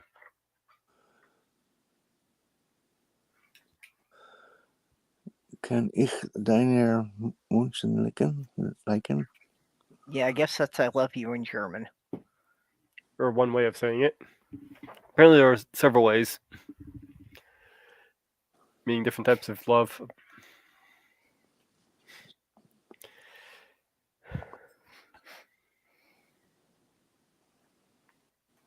Okay, Tina's got an alternate spelling for it.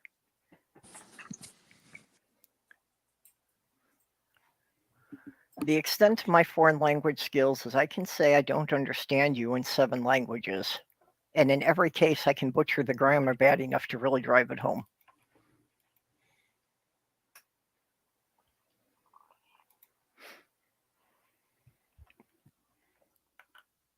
How to get Drop Dick it. from Richard asks Good girl. nicely. Well, that's what kann ich deine Wünschen liken translates to. See, I wish I knew another language well enough to be able to see how accurate or inaccurate Drop it. Google Translate is.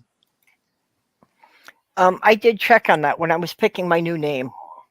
That I looked at things from different languages, but before I was going to take one as my name, I had to make sure I Drop got it. someone who was a native speaker of that language to make sure it meant what Google said Good it girl. did.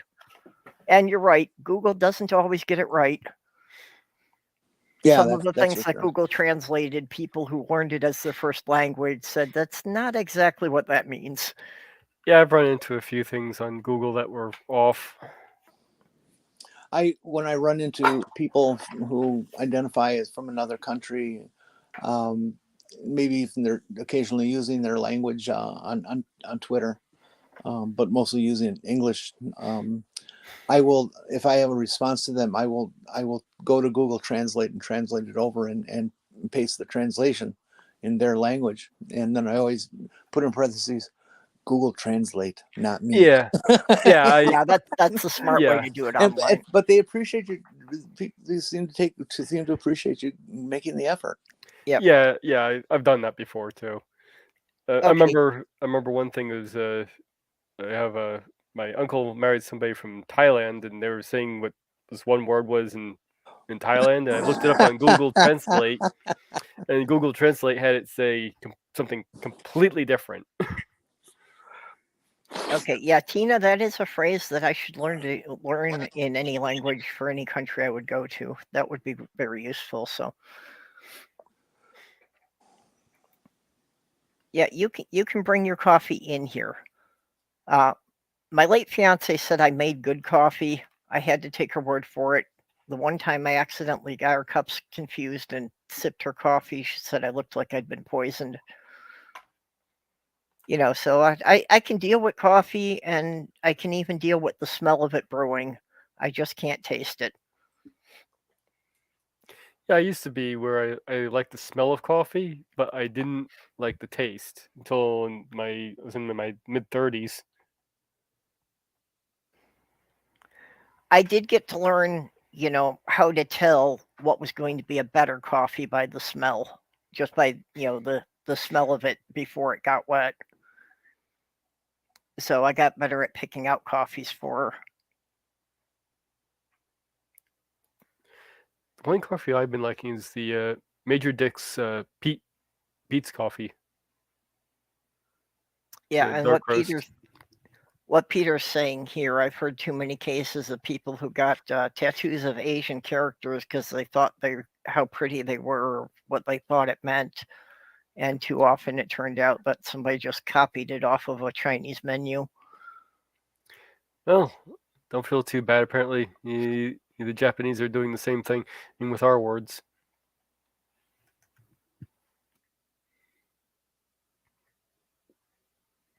I've seen some funny things about T-shirts that were being sold in Japan that had American words on them, and it's like, whoever printed that obviously didn't understand what that really means. Yeah.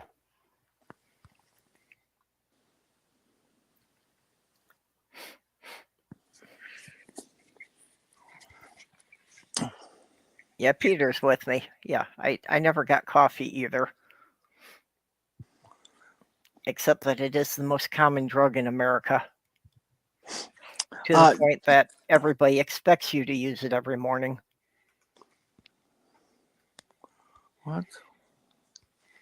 Well, I was expecting to use it. I was just trying to find something to help get rid of the brain fog in the morning. Well, instead of using a drug to get rid of the brain fog in the morning, it should just be assigned to you that waking up in the morning is not a normal thing to do. Fortunately, I have to do it now. I don't know what happened here, but I just slipped over to YouTube and I went in the chat and I cut and paste what Google Translate said, and it's not showing up here on the SteamYards.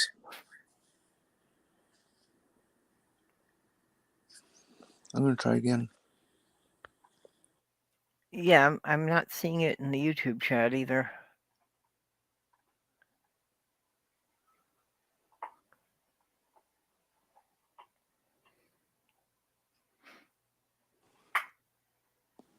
I pasted again. Okay, well, I know there's a bit of a delay, so give it a moment. But yeah, I'm not seeing anything that you've posted.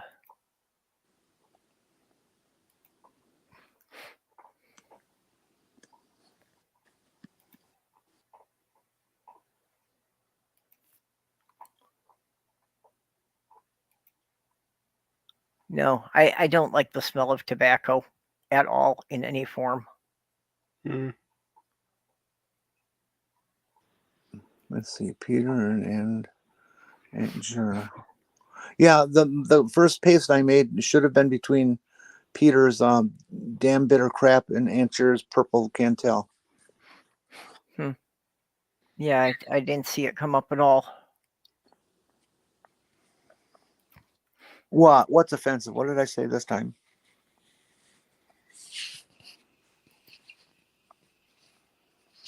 She doesn't know what you said. She's just assuming based on your past record. Hey, Jared, did you read the redo I pasted in your DM? Have you read that yet? We ended up talking about it in my shrink session, and she asked if she could read it, and I let her, because it would only take a minute or two away from the session, and she a couple times just stopped reading and looked at me really hard, and then goes back to reading it. And at the end, she said, "This is one of the most beautiful things I've ever read." She says, please finish it. I want to see what this is. So awesome. Maybe we got something good going here. Keep working on it.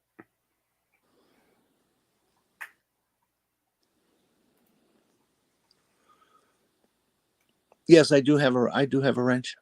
Oh yeah, Peter doesn't have a wrench out there. Perp. Yep. Yeah, well, Peter, I can understand. He's been kind of new to our group. He's only been in here a few times. But we can fix that. Peter, are you a criminal? Can you be trusted with a wrench? Oh, TV Tube me. Hi. I didn't notice you before. Being a criminal doesn't disqualify you. I'm more concerned about who it is that you ripped off.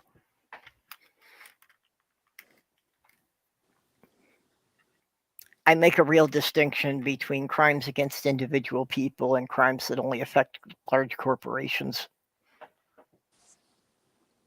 I worked on it more today, Jer, and I don't know, my head wasn't really working very well, and I struggled for like 2 hours and finished one paragraph.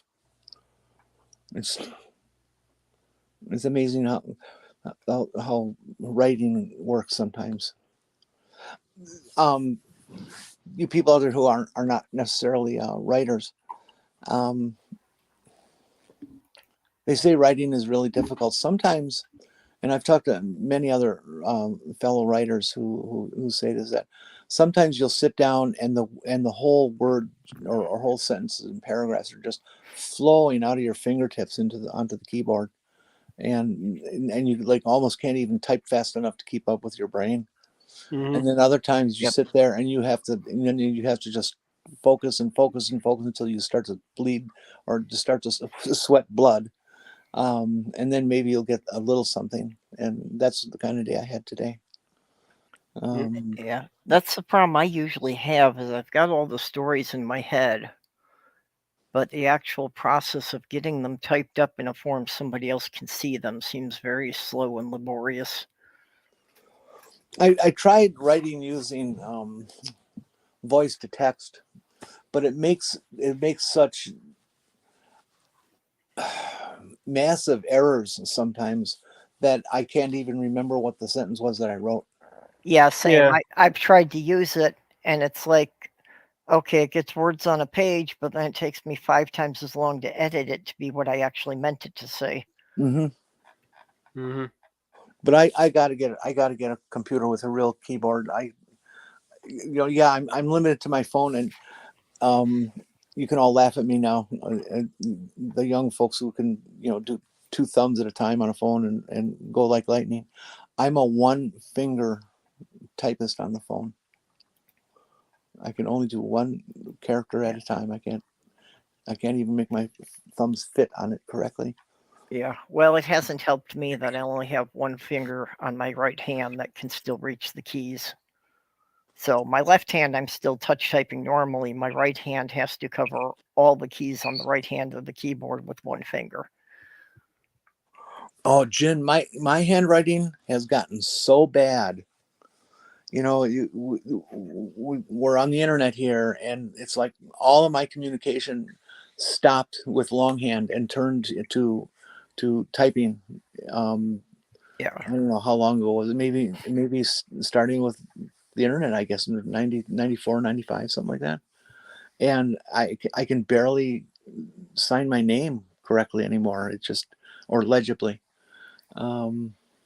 It's My handwriting has always been atrocious. It hasn't improved since the 5th grade.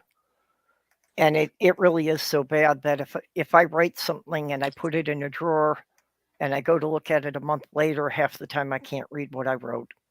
I got to step out for a moment. There's a Nightline story going about trans, and I got. Yeah, as I said, Mr. Shadow Kitty, I don't automatically disqualify people for Molly. being a criminal in here. We would have to discuss the nature and the circumstances of the crime first. I'm a criminal. I have a record.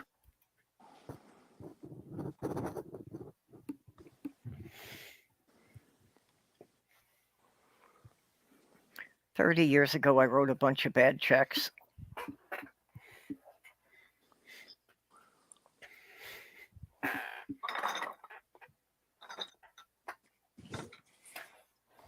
I like my signature. That I can still write nicely. It's very pretty. I took on my grandmother's writing style. Grandma Morgan. She learned how to write barely in the 1900s, and so she's got just that beautiful styled handwriting with just all the beautiful loops and accents and huge appendages, and so I ended up emulating her in my own way. Of course, it doesn't look like her writing, and that's what my signature is, and it's very different than how I write everything else.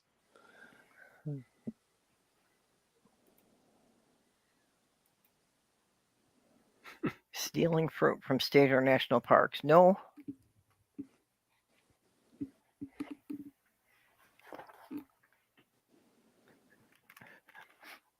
Yes, Peter, I had that problem too. I still had a collection of LPs for at least 10 years when I didn't have a record player anymore. The one thing I hope, Peter, is that they never send me back to prison.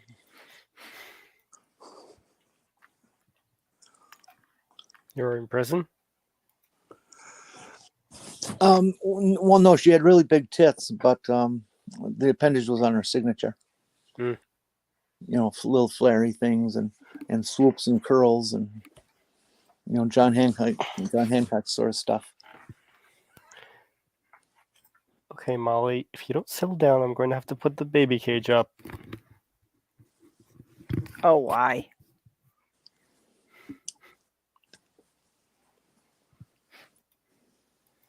Yeah, I was trying to parse that out myself, Hunter.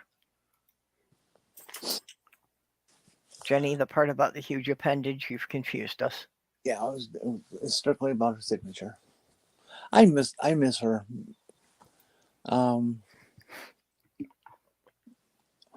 She stopped talking to me when I transitioned, when I came out of the closet. Oh, I'm sorry. I got woken up like about 8 a.m. on a Sunday morning, and it was Grandma Daisy screaming and yelling at me nonstop for like an hour, calling me every name in the book, and just of course she made it all about her. Okay. But it was, and that ended our relationship right there. I never I'll be spoke back. to her again.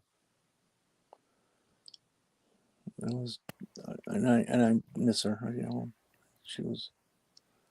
That's a good writing meme. Wake up, perfect plot. Take a shower, perfect characters. Sit down to write. What are words? Yeah. Yeah. And that's Smith Corona Electric. My mom had a typewriter exactly like that when I was in high school. What's Smith Corona Electric? What are you talking about? The one that's on the picture that Mage put up here. Oh. I didn't know we were on a picture. Yep. That's a yeah, classic that's Smith fun. Corona from the early 70s.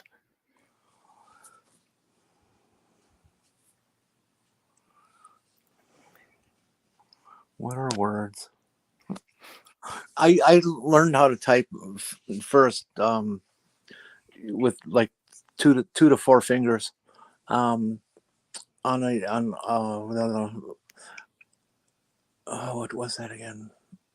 An Underwood 1927 Underwood typewriter. Thing fucking weighed 50 pounds easy.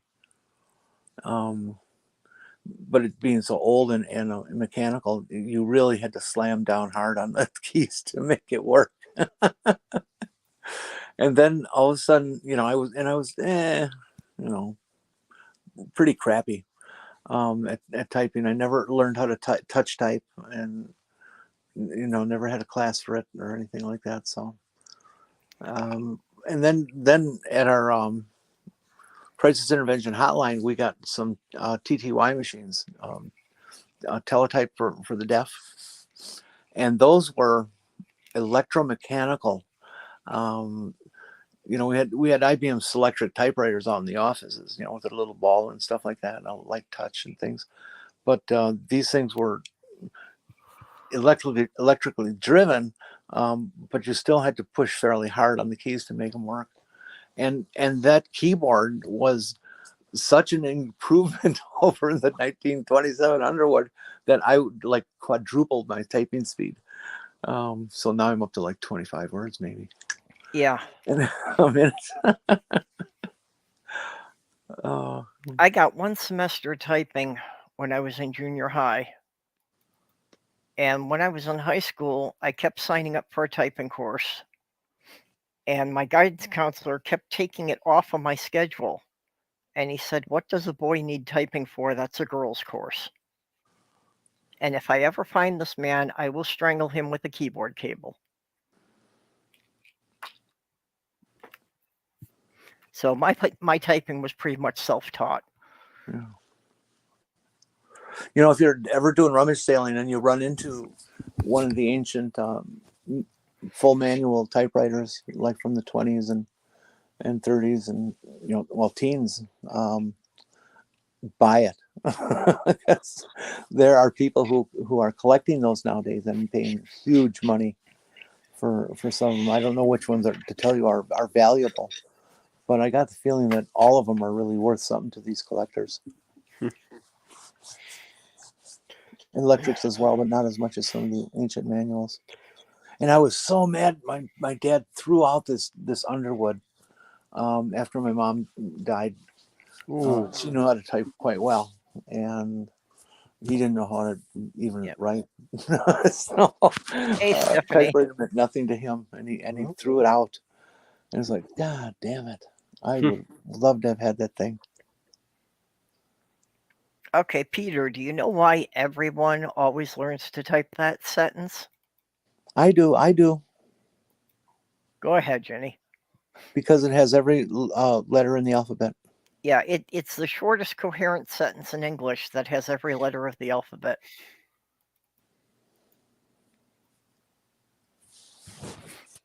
Hey, Stephanie. I left you a link somewhere or other if you want to come join. Sorry, doggo, but I had to put the baby crate up. Get up there. She's getting too into stuff she's not supposed to be getting into. Oh. She's bored, huh? Wow, Kitty, you actually got busted for pot? When was that?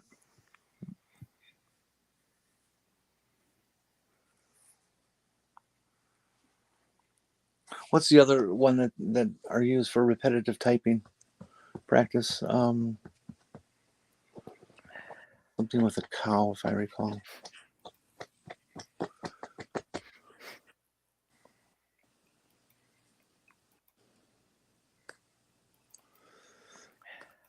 Yeah, okay. A, B, C, D, F, G, H. Yeah, I don't remember.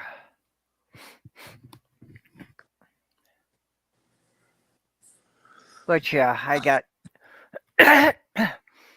my mom had a manual typewriter.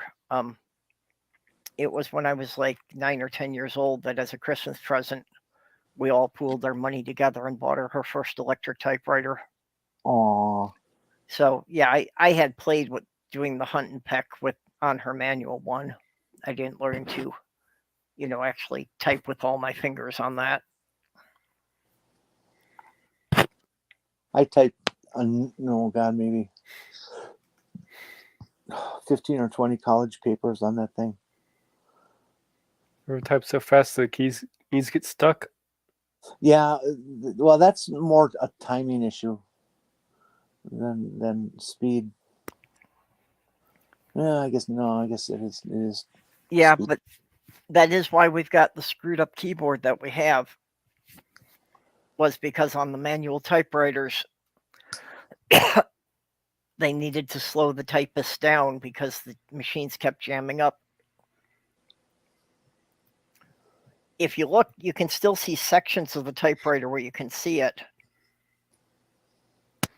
But originally, on the first typewriters, all the keys were just in alphabetical order, just in rows going from A to Z. Yeah. So you can still see that where you've got F, G, H, J, K, L. And where was the typewriter invented? It was invented by a reporter at the Milwaukee Sentinel back at the turn of the century. I do have to wonder why we still use a keyboard with the QWERTY layout. Because it's the international business standard, so companies don't want to bother training people to change it. I know. I believe it was originally set up. I don't know this officially, but I believe it was originally set up that way because the most commonly used letters are in the most favorable places for minimal hand movement. No. No? Okay, what is it? Because that's what the Dvorak keyboard is that the most commonly used letters in English are on the home row right under your fingers. But you will notice that on the QWERTY keyboard that we use, except for the A, which is on your weakest finger, they moved all the vowels off of the home row. Just because that meant you couldn't keep your fingers on the middle row to keep typing. You had to keep reaching the other rows.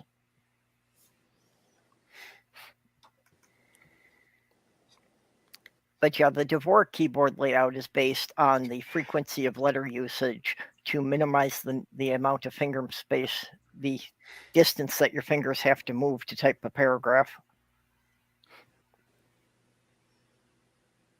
Hey, Ox.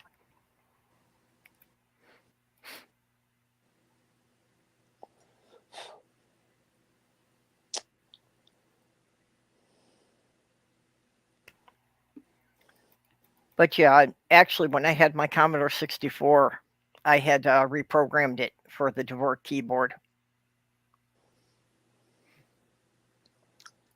And actually, I did, after just about 2 to 3 months of training on the Dvorak keyboard, I had nearly doubled my typing speed. But then I got a job that I was having to do keyboarding at work. So it meant I was switching back and forth between the two different keyboards every day, and that just got too bloody confusing, and I had to give it up. Back in the early days of PCs, I think they're still available today. There was some company who came out with a keyboard for the advanced touch typist that would actually split into two pieces, and so you could just position whatever was most comfortable for you when you have your arms rested on the desk and that kind of thing. Yeah, and they're available.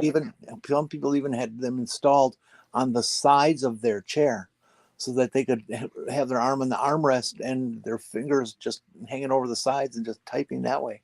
It's like, God damn! How could you type not without looking at your fingers?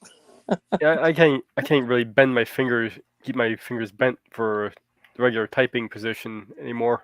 It just hurts too much. I can still pretty much type without looking at the keyboard. Like I say, I make a lot more mistakes because on my right hand, the one finger has to keep moving around, so I can't keep that hand in one position.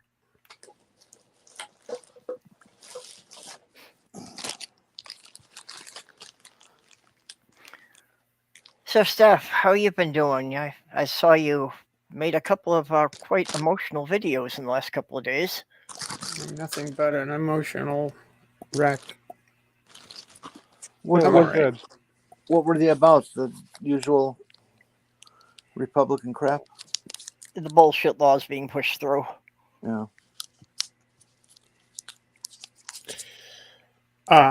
Mostly Missouri. Yeah. Mostly Missouri. Missouri, the most northern southern state. I've been writing. I don't know. Aroostook County's pretty southern.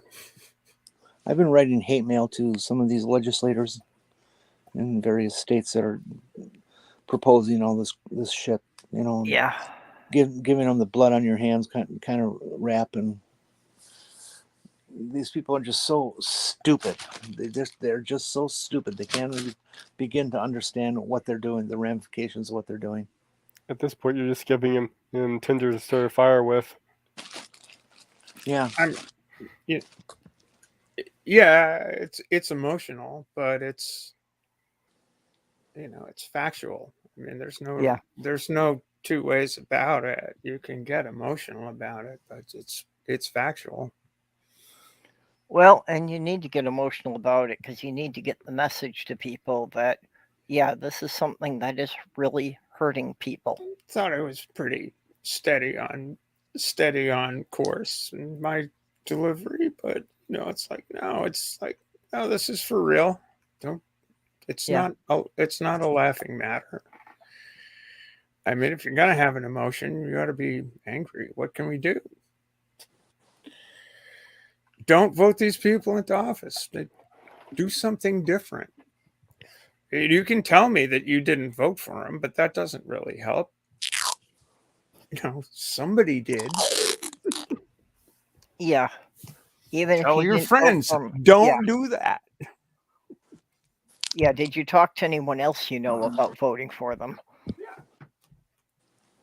I'm gonna get some tea because it's national tea. The biggest reason that it never changes is how people feel about their legislator. In surveys that have been done, I remember reading this back in the 70s, that when asked how people feel about the Congress, they would all curse the Congress, that that's ineffective, that it's a bunch of bullshit, and everybody's just getting kickbacks all the time, and nothing ever gets done. Blah blah blah blah blah blah blah. Well, what should we do to fix that? Well, we should vote these guys out of office. Well, what about your representative? Oh, my guy's a good guy. And virtually everybody who answers the survey has those same two answers. Oh yeah, we have to get rid of these guys, term limits, whatever. But oh no, my guy's a good guy.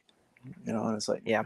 no, he's not. I don't think my guy's a good guy. I think my guy's a fastest asshole. Well, that's easy for you. You're in Florida. Yeah, I don't think my guy's a good guy either because I'm living in a Republican district. You don't happen to be in Michelle Bachman's district, do you? Are you? I'm not now. Just before I moved to New York in 2008, I was. So I spent my entire time in New York apologizing to everybody for releasing Michelle Bachmann on the country. Don't think of it. God, I remember during one of her campaigns, in her earlier days, somebody, she was at the Minnesota State Fair, and somebody got a picture of her about to bite a corn dog, and so she's got this big old face, and then of course it got sent over to Photoshop, and people started to dick around with it. Yep. And it was just funny, all the obscene things that people came up with for her, and she deserved it so much. She's such a bitch. I'm thinking about where if my local elections were in the more important positions. I don't think I've ever had anyone I've actually voted for get into get the position. Well, Michelle Bachmann was embarrassing because while she was in the state legislature, even before she got onto the national scene, her and her husband were busted for a fencing ring of stolen merchandise. Really? Yeah, and yet they still sent her to Congress. Well, Republicans love criminals. That's just standard operating procedure for them. Yeah, but they were busted for being involved with a ring of, collecting stolen merchandise from people who had shoplifted and reselling it. Wow, so she was a fence. Yeah. Oh man. And this was in the news all over Minnesota while she was running for Congress, and she still got elected. Where would I find that? Like I say, it's why I'm remembering from like 2007, 2008. Okay. That's a good starting point. Yeah, well.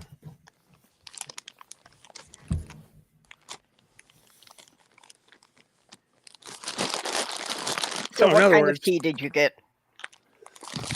It's called lifeboat tea. It's a black tea. It's an English tea, and with it. She froze up. Yep, Stephanie, you're freezing on us.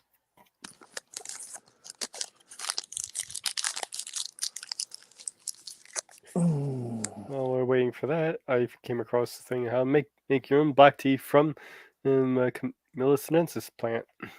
Yeah, sure. I've heard some of them express that. It's so maddening.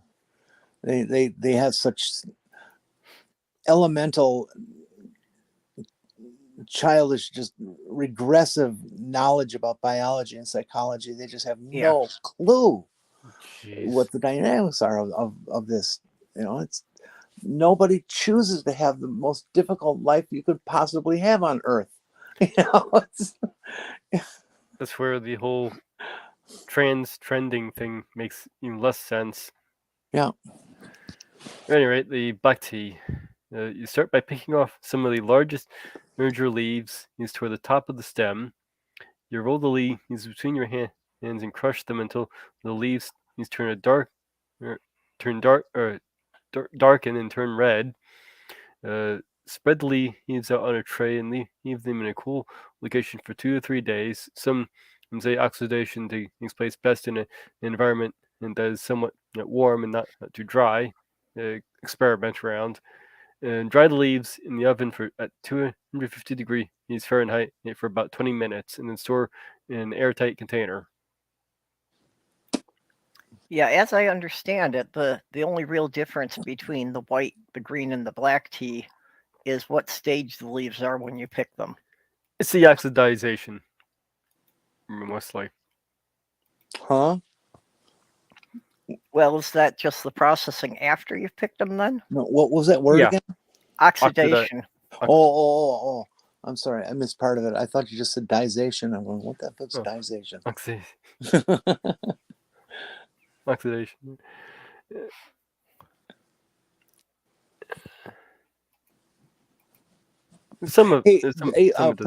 Perp,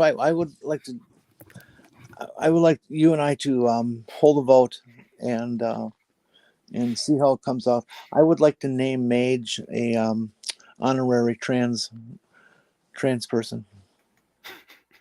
They can figure out what kind they want to be, but just honorary trans person. I didn't know if that was something Mage really wanted. Well, I think it's something that we should choose to give it to them. Right? No, you can't push it on him. He has to decide if it's something he wants. No. We're known for recruiting. We have to step beyond that limitation of ours of recruiting and force. Well, don't you know you need to recruit the kids so you get them early? Well, I didn't know we had to recruit. Turn out better. I didn't know we had to recruit. I thought we were just contagious. Well, you better recruit at least 2 a year, or you'll never get that microwave.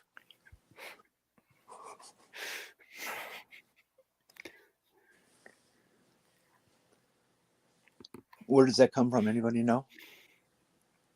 Sure, it's got to be some kind of pyramid scheme. It comes from the one of the most radical television episodes ever, where Ellen comes out to her friend. Unfortunately, she was standing next to a public address system microphone and told the entire airport terminal that she was gay. and that she works for the company, and she has to recruit X number of gay people or bring people into gayness to earn her microwave. I did not watch that show. Okay. I watched it specifically because I wasn't a giant fan of the show or anything. I just had to see it happen on TV. I forget what year it was, but it was like, holy fuck, she really said it. Peter was guessing Amway. My guess was going to be that it was a Tupperware thing. That was my second guess.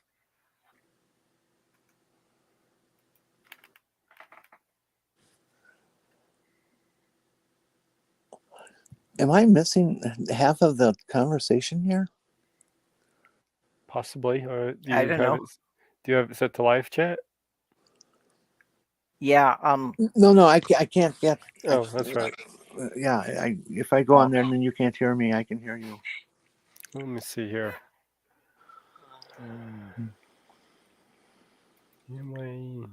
Here, let me go. Let me just read some names from the bottom up and see if we have the same sequence. Shadow Kitty, Peter Noddle, Tina just popped on. Nerdy, Tina, Nerdy, Peter, and yeah, that sounds about right. Oh, that's right. It's matching up. Yep. Okay, good night, Mr. Shadow Kitty. Night. Night. Take care of yourself. Don't get caught, okay, honey? Meow. Meow.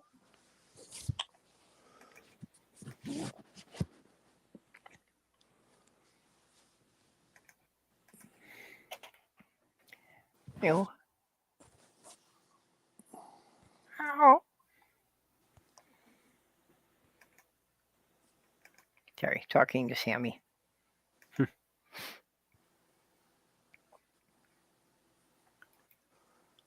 Well, Nerdy, that seems fair. Yeah, I'm okay with it. Hey, Nerdy, here's something I wanted to ask you.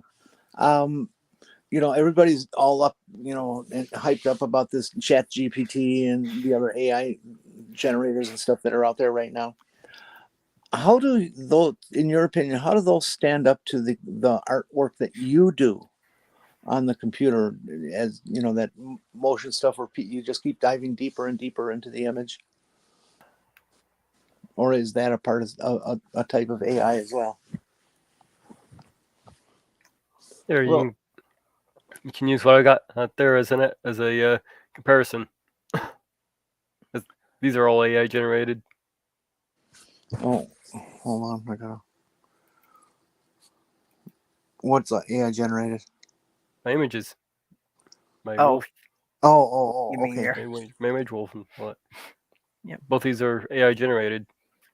The one on the Yeah, left, see, nerdy stuff was even sharper and more tiny detailed than that, yeah, but that's very good. the one on the left actually had to run through about 4 or 5 different AI generators to get that. Okay, Nerdy says they're both types of AI, but with different architecture.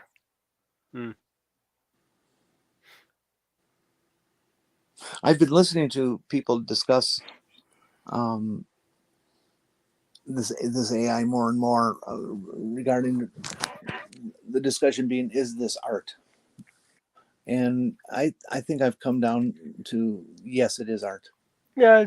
But Yeah. that if we're going to ever judge it, it should never be judged within a human framework of entrance. That you can judge AI by AI standards, but not by human standards. I would have to say it depends, because some of this AI work can actually be quite involved with human interaction.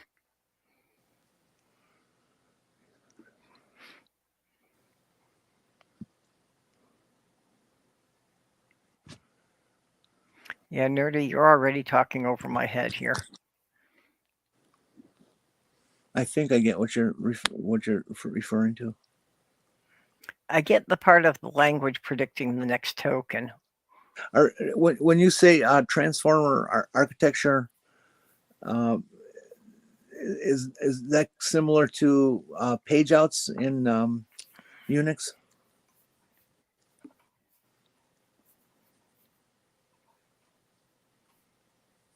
So we're not talking about Autobot designs. It's more than meets the eye. Yeah, I think we are, but that's just a dynamic within it. Well, it depends on whether it's ripe. Yeah, well, again, art is very subjective to people, but I think that art is basically anything created that elicits an emotion. Oh, I don't disagree with that at all. I just don't think that we should put it on the same scale or within the same category as human generated. Yeah. I mean, let's face it, the AI, if it's got access to the biggest networks possible, will infinitely not outthink a human, but have more resources at its fingertips to bring into the artwork than a human will ever have. And so I don't see it as fair in that respect, because you have to have something to start with before you can create art about it. So what do you think of the AI generated stuff that it requires a lot of human interaction to do? I've never done it, so I'll take your word for it. I haven't tried a thing because I'm just on my phone. Yeah, I've never been any good at any kind of art to begin with, so I do have more of an interest, in the GPT stuff that's language based, and the AI stuff that's going to write stories and scripts. And Nerdy, when you say neural network, you're talking about the architecture of I'm visualizing a human nerve cell with its dendrites, and places where the neurotransmitters actually cross over between cells. That each dendrite, or each cell, I should say, has numerous dendrites and can create more. and then it's the dendrite to dendrite connections that create the complexity of the AI architecture. So what was that tea that you were drinking before you froze?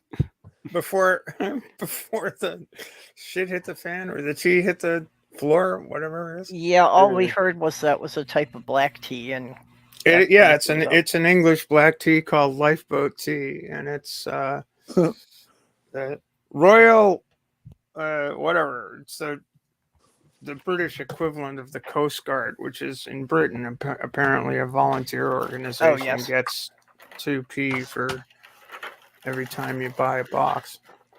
Oh, okay. Well, that's a worthwhile cause. It's also really strong tea. It's very good. I like it. Really, I'll have to look for that brand and try it. Someone I gave me only a- know of one store in Maine that has it, so I don't know how available it is. Someone Well- gave me a thing of London English breakfast. It's tea. It's a tin.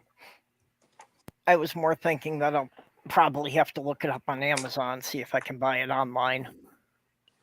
I doubt I would find it in any local stores. Yeah. I just discovered recently that my favorite little greasy spoon around here has Earl Grey tea as their standard tea. They don't have any other choice. But they won't handle V8. God damn it! One of my grandmother's last birthdays was a tea party. Peter, Oh, no, that's a long tube with semen in it.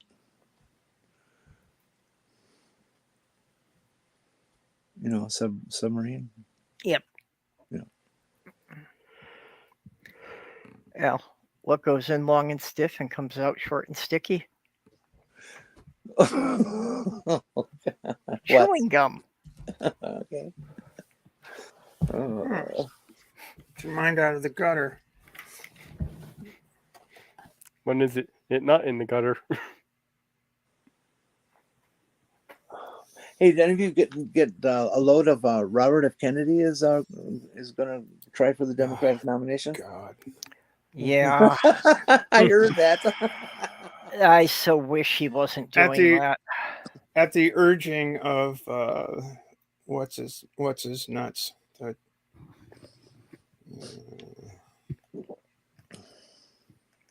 Okay, Tina Jones says it's the Royal National Lifeboat Institution. That's the British equivalent to the Coast Guard. Yeah, that's There it that's is. people that Godless Scummer made his last video on. Yeah.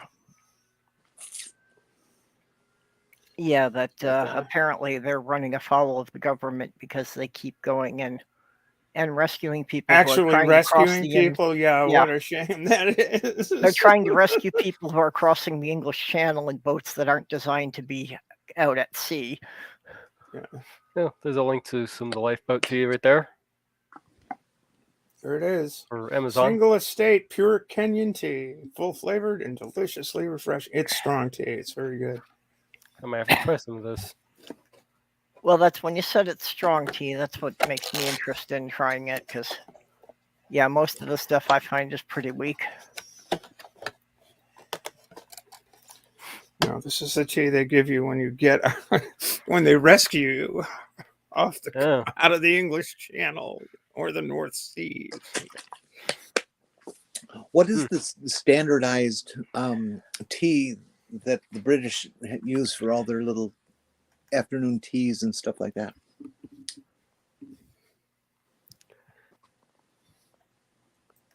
Anyway, that No. the link I put in the private chat is the link to the tea for on Amazon. I got that. I've got to figure out how we could edit out the link a little bit. Yeah, I think let Because me see. Yeah, it's it's gonna be too that's long. too long. Yeah, it's too. Let's see if I can fix that. I can see how to fix part of it. Get a tiny URL. Here, this might fix it. That's one of the coolest things out there. I just love tiny URL. Okay, I got it. I fixed it. Okay, you got the shorter version. I was working on it. There you go. I'll put that in the comments for everybody. Okay, yeah, that's I was trying to copy it out to the. There. We can get Tetley around here. Okay, the trick is if you look at the link, you see that ref equals thing. Just remove Yeah. all that.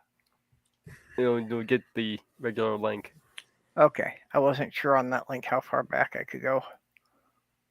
But yeah, I had tried to copy it over, and it was telling me it was 272 characters, and you're only allowed 200 characters.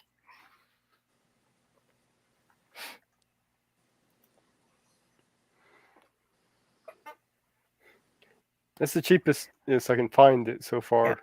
Just a So, quick Stephanie, what look. do you put in your tea? Nothing. Yay! Sometimes a little lemon. Sometimes I'll go with lemon, but I don't have any lemon in the hovel at the moment. So Better for your teeth if you don't if you drink it straight. Yep. it's got the box has 80 tea bags and it costs $8. Oh, it's $12 on Amazon. So Well, just come to Portland, Maine, go to McCoochie's, and you'll be all set. Of course, that might cost just a fair bit more. yeah, I think so. Well, maybe the thing is that, I need to have you buy a case and mail it to me. Well, see what can be arranged. I've actually wound up doing that for people in other states for various things that I can find that they can't. Actually, during the pandemic, I wound up mailing toilet paper to 3 other states. McCoochie's dropped it for a while, and I went in and stamped my little fee and said, "Hey, what the hell? This is really great tea. You keep selling this shit." That's really gratifying when you can get a merchant to start carrying something, isn't it? When I moved here, I was just dumbfounded that this was true. The co-op here in town didn't carry lentils. What? None, never had. Well, we've never had that. You're kidding. How can you go through life without lentils? Yeah, that seems a basic food staple. Well, what do you do with it? I said, well, you can put them in salads, you can put them in soup, you can put them as a side dish, and I said, I'll make you some lentil soup, you'll see. And so I just brought them some standard lentil soup, and they all just thought it was wonderful. How do we not know about this? Yeah. I don't know. Talk to your mom. Yeah, I find it weird that nobody would just not know what lentils are. Yeah. Of course, if you grew up poor, you grew up living on lentils. Lentils are good. Well, now they carry them, so. Yeah, I've been trying that around here. I've been trying to ask the liquor stores to get one of the brands of hard cider I like. So far, I have not gotten much response. I did have one guy make a note of it behind the cash register, but whether or not the person who does the actual ordering will ever see that note, I don't know. Are you talking, Peter? Are you talking about cooking or house construction? Lentils are nutritious. They're a big bean. Plenty of protein. Yeah, you can do. Isn't lentils and rice the same equivalent as beans and rice for the protein and construction? Yeah, I thought lentils was just kind of a general term for dried beans or dried peas. No, they're little No, it's an actual saucer shaped things. Well, yeah, I think in common usage, though, a lot of people use them like that. Oh, I hear what you're saying. And there's red lentils, and there's green lentils, and there's brown lentils. Yep, I've got a bag of them in my cabinet. Okay. Although right now I had pork bones. And try them, Peter. They cook really fast. Just boil them, and it's half an hour to 90 minutes, depending on what else you want to put in there. Yep. I do mine with ground beef. I like having ground beef in there. I'll put some chopped up spinach, maybe some diced up potato, carrot, onion, celery. You know, Well, the usual soup kind of stuff. Well, I can't say how good this particular site is, but here's the tea for $5.83. I don't know what the shipping and handling is going to cost. Probably $5 or more. Yeah, there you go. I don't know. Like I said, I don't know how good this particular site is. I've never bought off of it before, but I'll stick it in the chat anyway. Yeah, there's also there's a place in Texas that warehouses all sorts of British foods. I'd have to I don't remember the name of it. I'd have to find the link for that again. Also found another one that sells it for $7.95. Again, I don't know what the Yeah. okay. That would be the main thing, is that, if I ordered it off of Amazon, I could order it through Sloth Girl's Amazon Prime, and I wouldn't have to pay extra shipping. Yeah. Most of these sites usually are like, oh yeah, here's a nice super cheap product, but here's $12 on shipping and handling.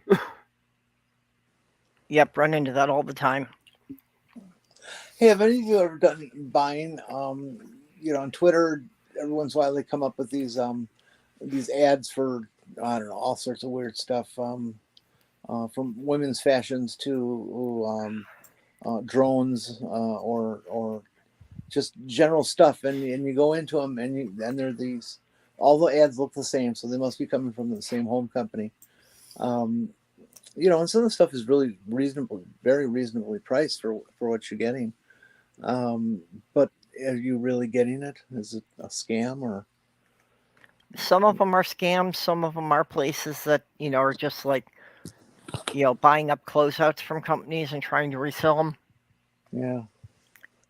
Okay, Peter. The problem with that is that it would contain Vegemite.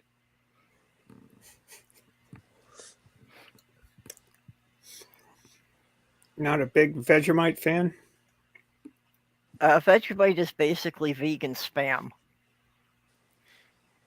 It's basically yeast. It's yeast with enough salt to even kill the yeast. Yeah. I might as well just pour the salt shaker out in my hand, which I have been known to do.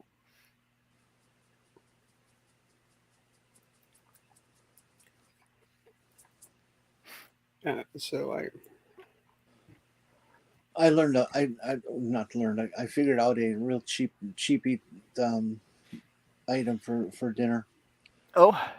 Yeah, it's pretty disgusting. You get one of these Hormel completes.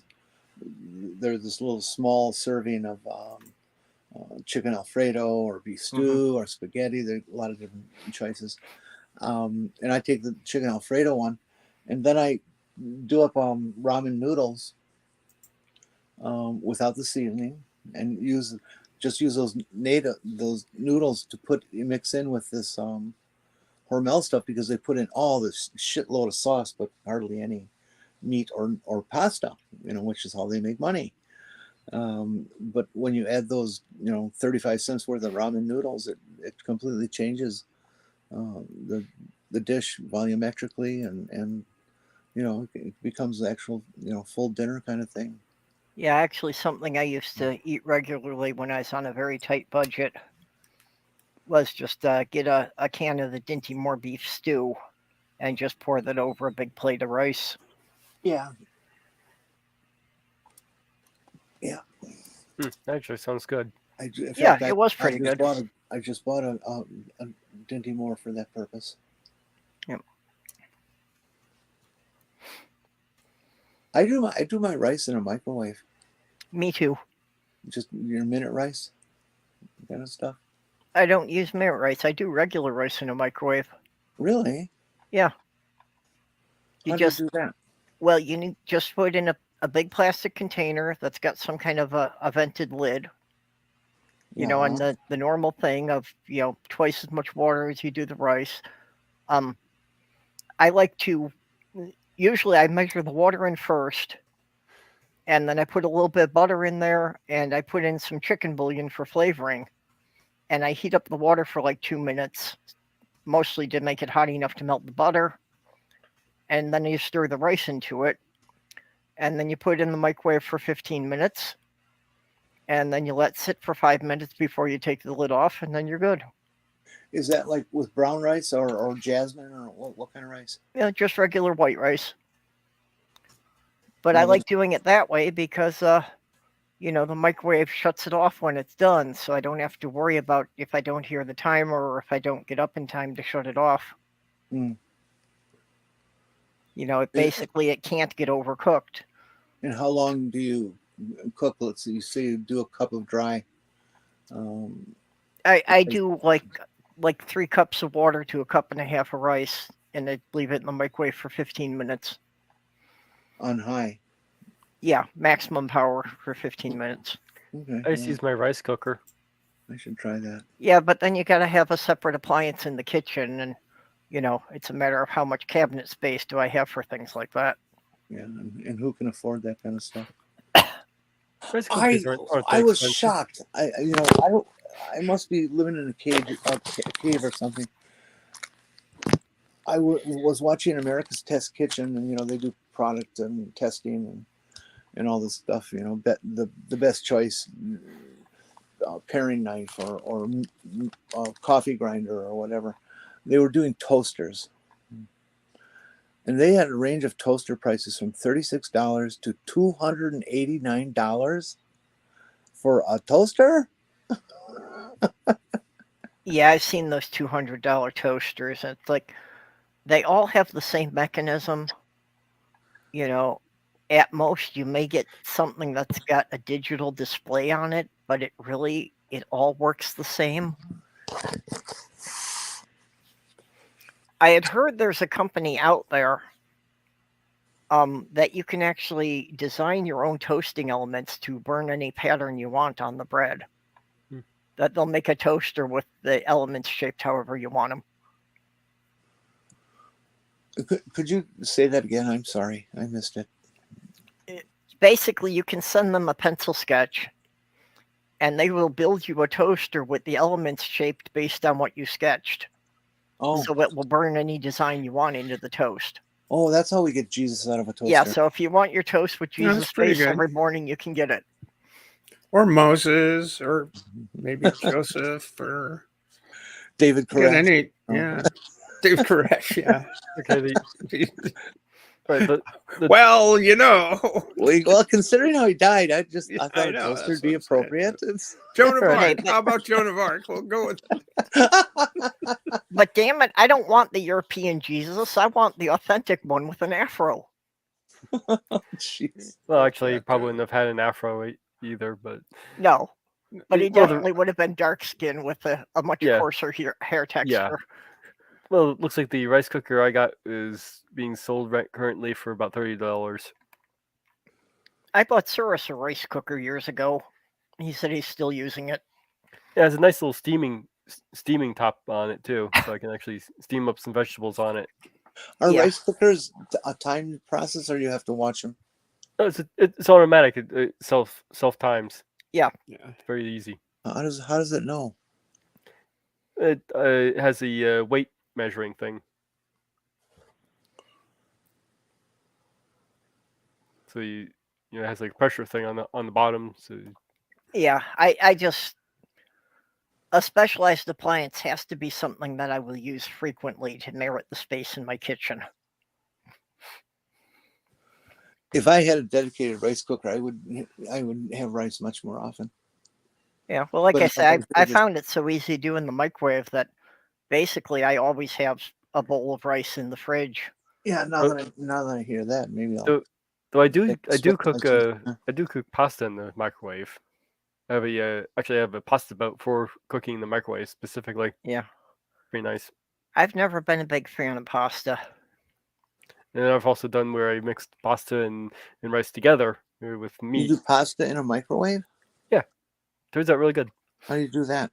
It was a as seen on TV pasta boat thing that I got up for either Christmas or my birthday one year, and I've been making it in that. Yeah, I have seen rice cookers for around $20. Tina, you have a lovely sleep, honey bunny. It was nice having you here. Okay, do- good night, Tina. Yeah, probably the reason why 19. the one I have is a little bit more expensive is because it also has a built-in steamer. Yeah, you can buy them with extra features. They'll be a little bit more.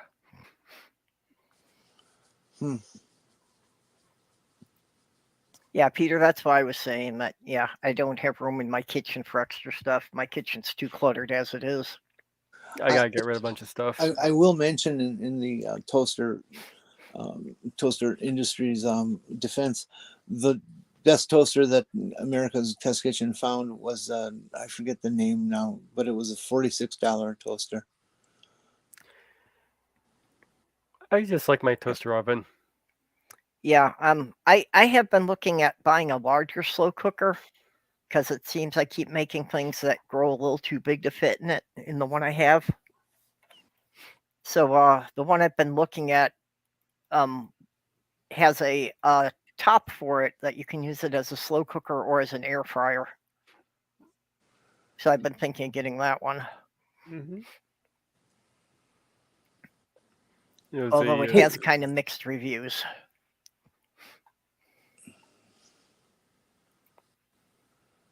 Well, Nerdy, you need another cup of tea. I have a toaster oven, but I just don't have enough room in my kitchen.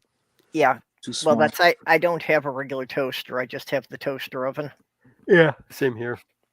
I have my bread maker, and I would never live without that. It's a Zorushi, Yeah. something like that. And I don't eat nearly enough bread to makes make a that worth it. rectangular long loaf, like a real loaf of bread, not these square things that stand up too high. And it's just very good. Dual paddles, and it was rated the best, and people just charge huge money for them used. I've seen people getting $200 from used. It's amazing. Yeah. Actually, I bought Sloth Girl one of those instant pots. And unfortunately, the capacity of it's really rather small for as bulky as the thing is. You can't put a lot in it. It's great. What's that? I've got one. I love it. I think it's great. Yeah, well, she was finding she doesn't really use it much because it only holds like 4 quarts, and the way we cook, that's not really enough. I mean, the slow cooker I have is a 6-quart one, and I'm wanting a bigger one, so I'm looking at an 8-quart. Oh yeah. Nerdy, what's your favorite type of bread to make? I want to experiment with starting to put in things like wheat germ or what am I thinking? Maybe some coarse wheat germ, that kind of stuff. Just adding it in.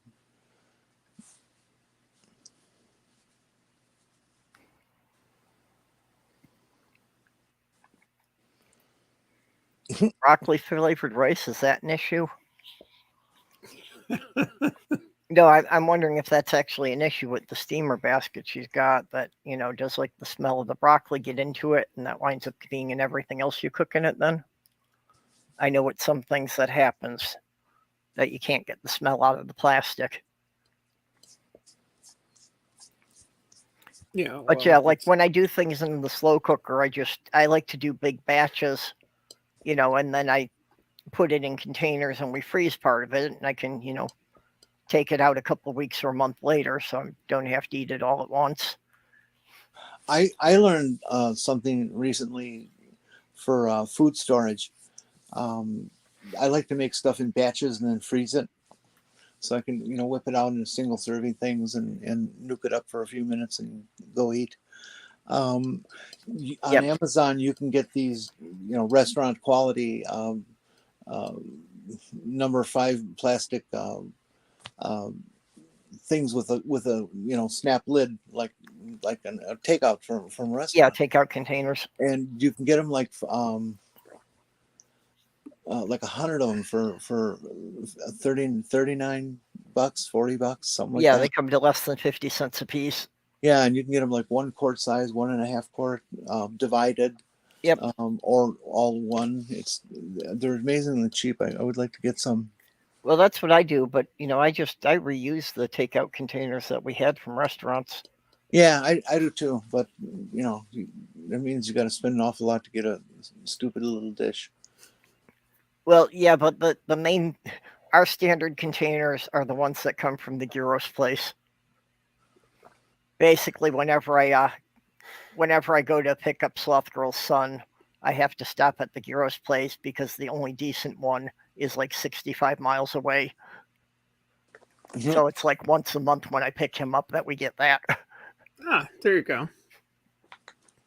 I was so excited when I found out that a submarine shop in Milwaukee, one of the original submarine shops back in the hippie days, established in 1968, I believe, or 69, 68. Cousins sub, some of the best damn subs you'll ever get. They're just very, very tasty.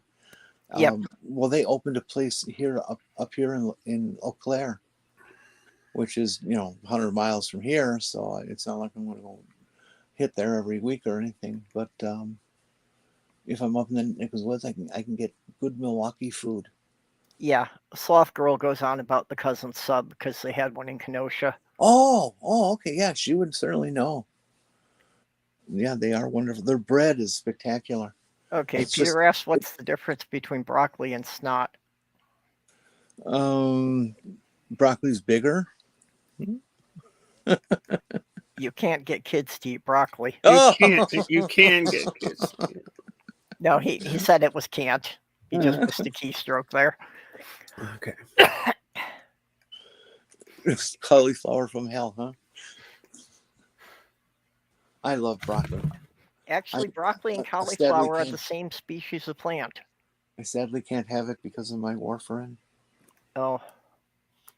I do once in a while, but if I didn't have to take warfarin, I would have it every day. Yeah, I love fresh broccoli. Okay, the tea is gone. It's 2:10 here, so I think I'm going to retire. Lovely enjoying your company.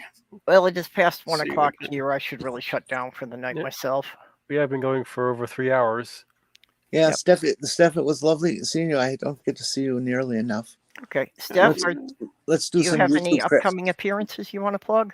Hold on, let's get together and do some YouTube stuff. Who knows? Okay? Well, Stephanie and Jenny, I do want both of you for the show I'm doing, May 20th, about talking about what it was like to be an adult before we had the internet.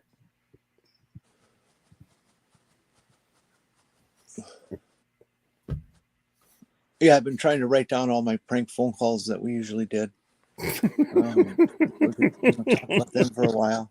Yeah, I'm in addition to my regular casual chats, I'm going to try to once a month do a show on an actual topic.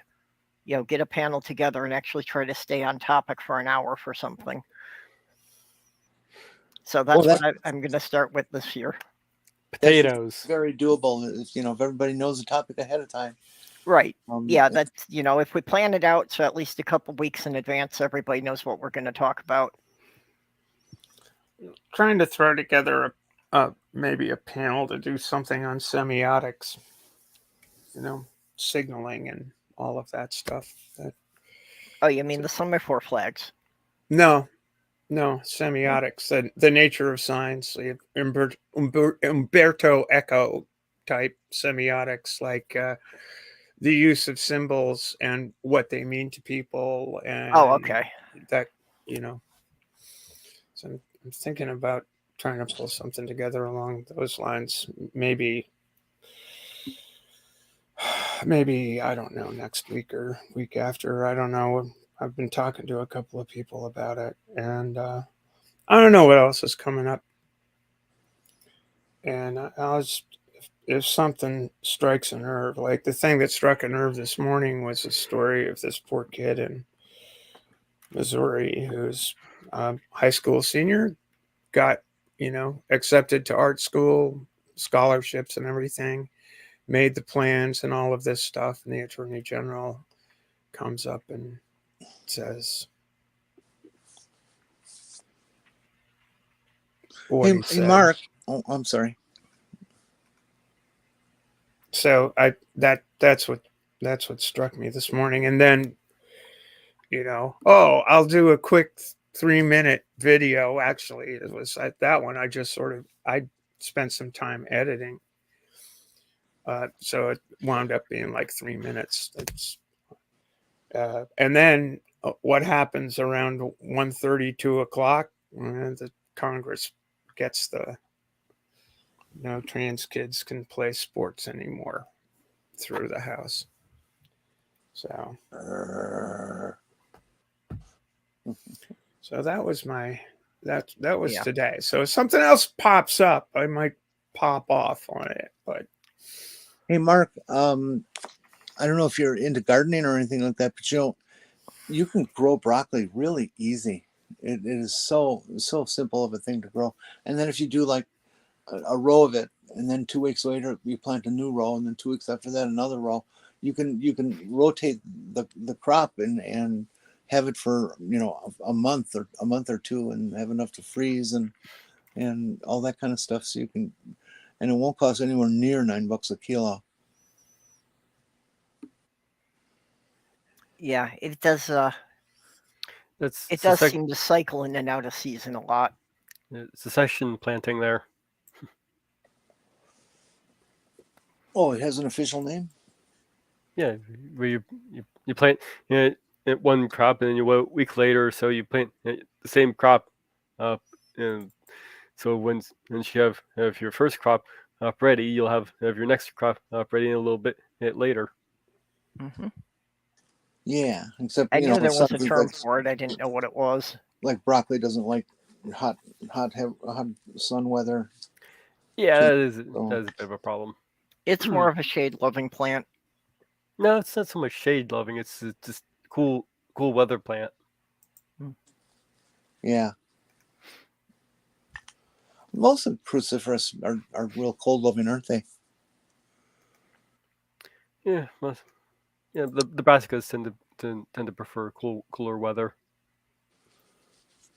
Oh, you can grow year-round where you're at. That's lucky. Nice. Wish I could do that. Yeah, one of the shortcomings in Minnesota is we have quite a short growing season. Where are you, Mark?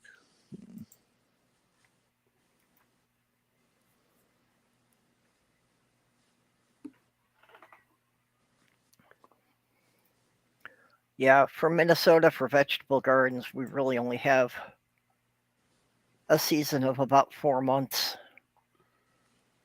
Well, that's pretty good. I mean, most of the garden plants, edible veggies, are like 90-day growers. Yeah, but I mean, it's not like you can try to get a second crop of anything or anything like that. Well, that's the thing with the cold weather plants. Then is those you can do that with. Yeah. Because they'll extend right after the broccoli will grow after a frost. Oh, North Queensland. Oh, I thought I was going to be smart with what kind of soil and temperatures you're at and stuff like that. Yeah. Mark is in zone 12.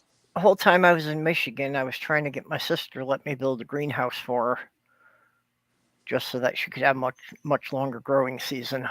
Isn't zone 12 like permafrost?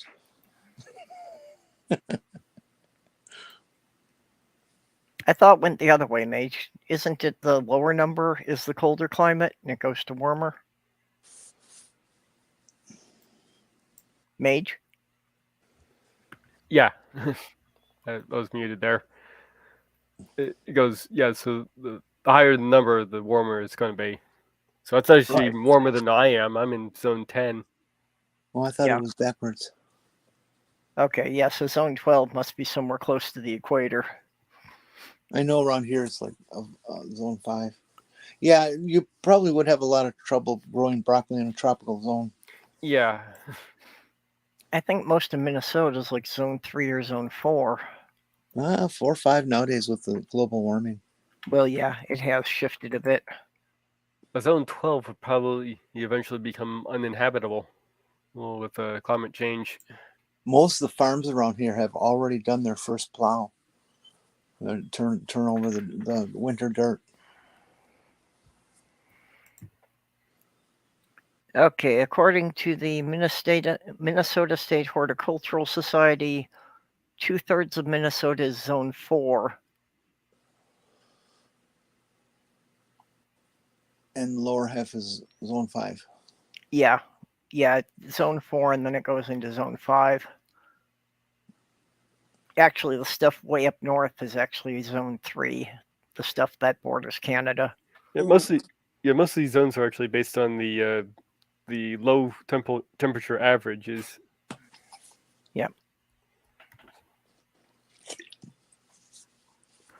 Yeah, pretty much everything like the Twin Cities south is Zone 5.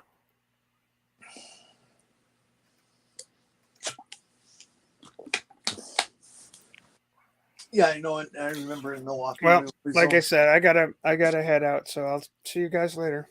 Okay, good bye night. bye, Steph. Bye. Rest well. Kiss, kiss. See, low temperature averages 50s and 60s. I bet you could probably go Katuk pretty well in that area.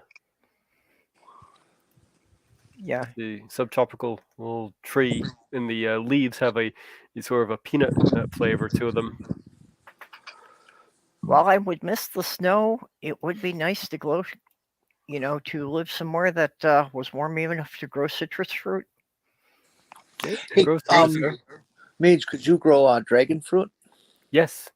Yeah. In fact, I actually did grow some dragon fruit. I just never planted them up properly, and so they're all ratty and half dead right now. What does it taste like? I'm not sure how I can describe it. I doubt it tastes like dragons. Definitely has its own unique taste. So I'm not really sure how I can really describe it. Well, what's its texture like compared to something else? Oh, it's been a while since I've had it.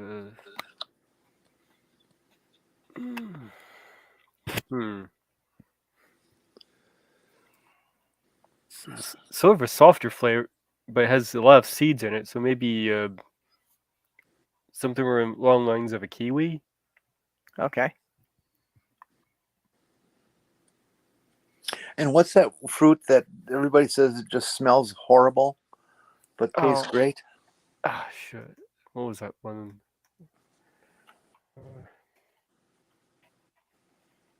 Look that one up. I had my brother-in-law believing that the kiwi fruit were actually the eggs from the bird. Durian. What was it again? Durian. Durian. Okay, Mark Short says dragon fruit tastes a bit like kiwi. Okay. Nerdy says it's a cross between a kiwi and a pear. Maybe. My most favorite fruit to eat is sliced pear slices in a can with too much sugar. Oh, I love those. I love drinking the syrup that they have in there too.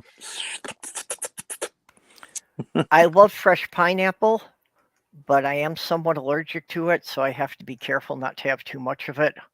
Otherwise, my mouth breaks out. Yes, pineapple is an interesting one, and where you have a fruit that eats you back. Yep. Yeah, pineapple produces the same enzymes as most of the carnivorous plants. I like my strawberry banana yoplait. Now, see, I love strawberry yogurt. I can't stand when they put the banana flavor in it. Well, and I love cottage cheese. I think cottage cheese is like one of the coolest things to have. And no, Peter, putting pineapple on a pizza is an abomination. Yes, it is. I would like to get my hand.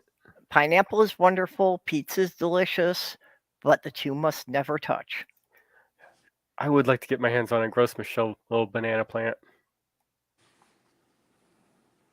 You want a gross banana? Gros Michel. It was a type of banana. It was a standard banana until they got almost wiped out. That's in those. If you ever have a candy flavor that's flavored like a banana, that's what it's based on. Yeah, I know. There were the variety that was popular in the 50s. Well, it's not so much that they were popular; is that they almost got wiped out by disease. Yeah, but which is about to happen to the the standard ones that they're using Yeah, the now. Cavendish. yeah, the Yeah, Cavendish. yeah, they're facing the same problem. Yeah, Yep, well, the they said reason there's something out there that is killing them, and they're not going to get a handle on it before it ruins the entire market. Yep. And the reason that they almost all got wiped out in the 50s was because at the plantations in South America, they were almost all clones of the same tree. You know that you So almost when there like was something that one tree wasn't resistant to, basically none of them had a resistance to it. that's a little bit of a problem with growing banana plants in the first place. That's kind of how they are produced. And Right. And that's why they're running into the same thing now. Yeah. Up in Milwaukee, we had this one of our city parks, Mitchell Conservatory, where these three geodesic domes, like 50 feet tall, three of them, and each one was a different environment for flowers and botanical enjoyment, pleasure. And they had a tropical zone, and they were growing a banana there, and the damn thing actually gave up bananas. In it was like December too.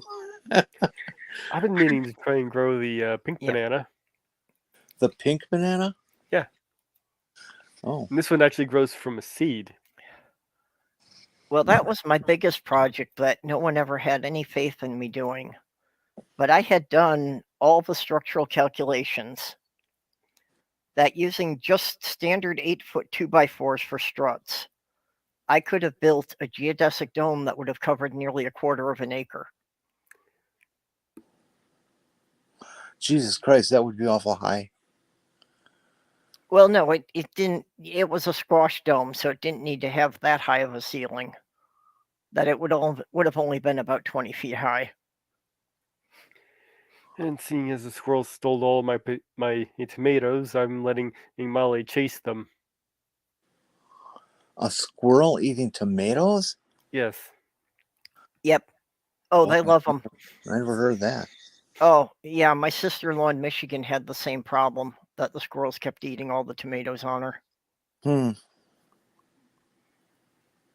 Well, when the river goes down, maybe I'll go plant some tomato plants in Pettibone Park and let the squirrels have them. There are tons of squirrels in that park. Yeah. Mostly black ones. Okay. Do your black squirrels run straight across the street? I don't know. Watch that Well, particular concern. when I was in Syracuse, New York, I noticed that the black squirrels were kind of taking over, that there were more black squirrels. And I noticed a behavioral difference. That the gray squirrels, when a car was coming, would try to zigzag and dart back and forth and got hit by the cars a lot. The black squirrels would just run full blow straight across without hesitating, so they didn't get hit by the cars as much. Interesting. I wish we had those red squirrels. I think they're so pretty. There's a little enclave of them living up in southern Mequon, a town suburb of Milwaukee. Yep. They were brought here because they were Competition pretty. with competition with the Grays, and the Grays always win in that fight. Yeah, the red squirrels were brought here because they were pretty. They're not native to North America. Have you ever But, seen that one colored squirrel out of South America or Central America? The things are like bigger than a cat. They're like Maine Coon cat size squirrels, and there's green and red and yellow and all sorts of colors on them. They're just beautiful. I remember seeing a picture of a green squirrel and I was thinking it was photoshopped. Yeah, no, there's a real animal out there that looks like that. I'd like to get those up here and have them running around. That'd be fun. Well, we should probably get going here. Yeah. Okay. May, do you have anything you want to plug? I'm working on a video on dog fennel. Dog kennel, Fennel. fennel. It's a plant. Okay, I know what fennel is. I know it's an herb. Is this like a cross between a Pekingese and a fennel, or? No, it's named because it was once used to repel fleas and ticks from dog pens. Oh yeah. Okay. It's actually related to the daisy. Yeah, I know that there are, certain plants Daisy, give off, oils or daisy, aromas give that me an deter some answer, insects. dear. Okay, Jenny, you have any final words here? Well, I actually do have something going on. How about that? Oh, okay. On Saturday, I will be doing a YouTube show with Godless Granny. It will be at 3:00 or 3:30. 3:30 our time. 3:30 our time. Yep. Central Time. So that's of course 4:30 in the East and 1:30 out in California. I may be in on that as well. And it's going to be an open mic kind of thing. So maybe we'll just like make mouth noises or something. No, it will be Granny. I don't act that way on Granny's shows. She's a little more refined than I am, so I Yeah. try to act like I'm an adult. Try. I try. Yeah. Yeah, Granny had mentioned it to me. Unfortunately, I would have to leave in the middle of it because I have to take Petunia to the cat groomer. Hey, one quick mention on Twitter. I lost my account and I got this new account now. And in a span of 2 weeks, I've got 220 followers already. And then this morning when I came on, it was 0. Sounds like a glitch. But then I checked a couple of people who I know that I was following, and I go to their page and it says, still says that I'm following them. Yeah, that sounds like a glitch. Yeah, the And so then Twitter counter screws up sometimes. Then I shut the whole thing down, and when it came back, it was correct again. Yep. I've had that happen to my account on Twitter too. Well, we do not like this. I don't even pay attention to it. I generally don't pay attention to the numbers either. I know it's really shallow. I never really cared about numbers and followers and stuff like that. I mean, it's amazing how some people get 1 million followers. I was just getting really thrilled because I was at 1957 or 67 or something like that, and my account disappeared. I was so pissed. It took me so long. Well, I can understand when you're trying to rebuild your account that you'd be paying attention to the numbers. Yeah. Well, I'm not going to actively really try. I mean, there's some people I definitely want to get back to following, but you don't memorize your whole thing, so you don't know. Oh yeah, them. Oh yeah, them. That. So yeah, it's a yucko. But I'm in a different crowd, and I actually get people who read my stuff. I've had like maybe a dozen or more tweets already that have been circulated by 80, 100 people, something like that. And it's like, holy cow, that many retweets. I've never seen that before. Yep. It is cool to see, how many people pick up something that you're talking about. Yeah. Yeah. All right. I'll shut up now. No, that was good. Okay, well, I'll just be back here next week doing my usual things. I'll continue to do Wednesdays at noon and Thursdays at 10 p.m. Central through the end of the month. Going into May, we're going to push this back a little bit, and we're going to be doing the Wednesdays at 2 p.m. Hope we can get some more of the British folks and the people from Western Europe. I'm actually thinking that I'm going to go down to just doing the Wednesday show And then, like I said, I'm going to actually start taking some time to prepare to do a special show once a month on an actual topic, which will probably be doing that Wednesday or doing that Saturday afternoons. Because we've So got a bit of a lineup there that Mage does his, and then Granny follows him, and I'll follow Granny. if I do, I'm kind of inconsistent with live streams.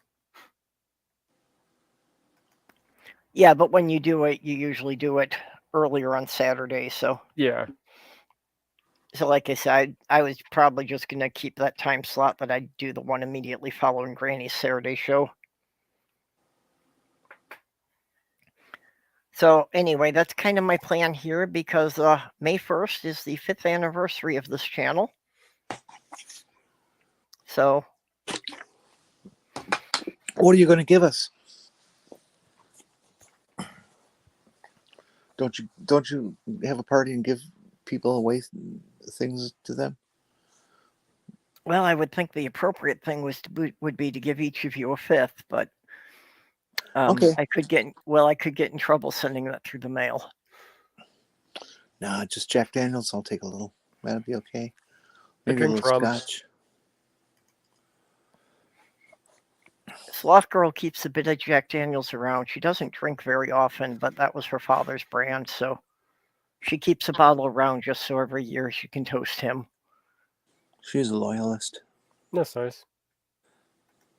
All right, I'm going to get out of here. Okay, well, with that, then I just need to thank all the Chat. people who have been supporting me on Patreon.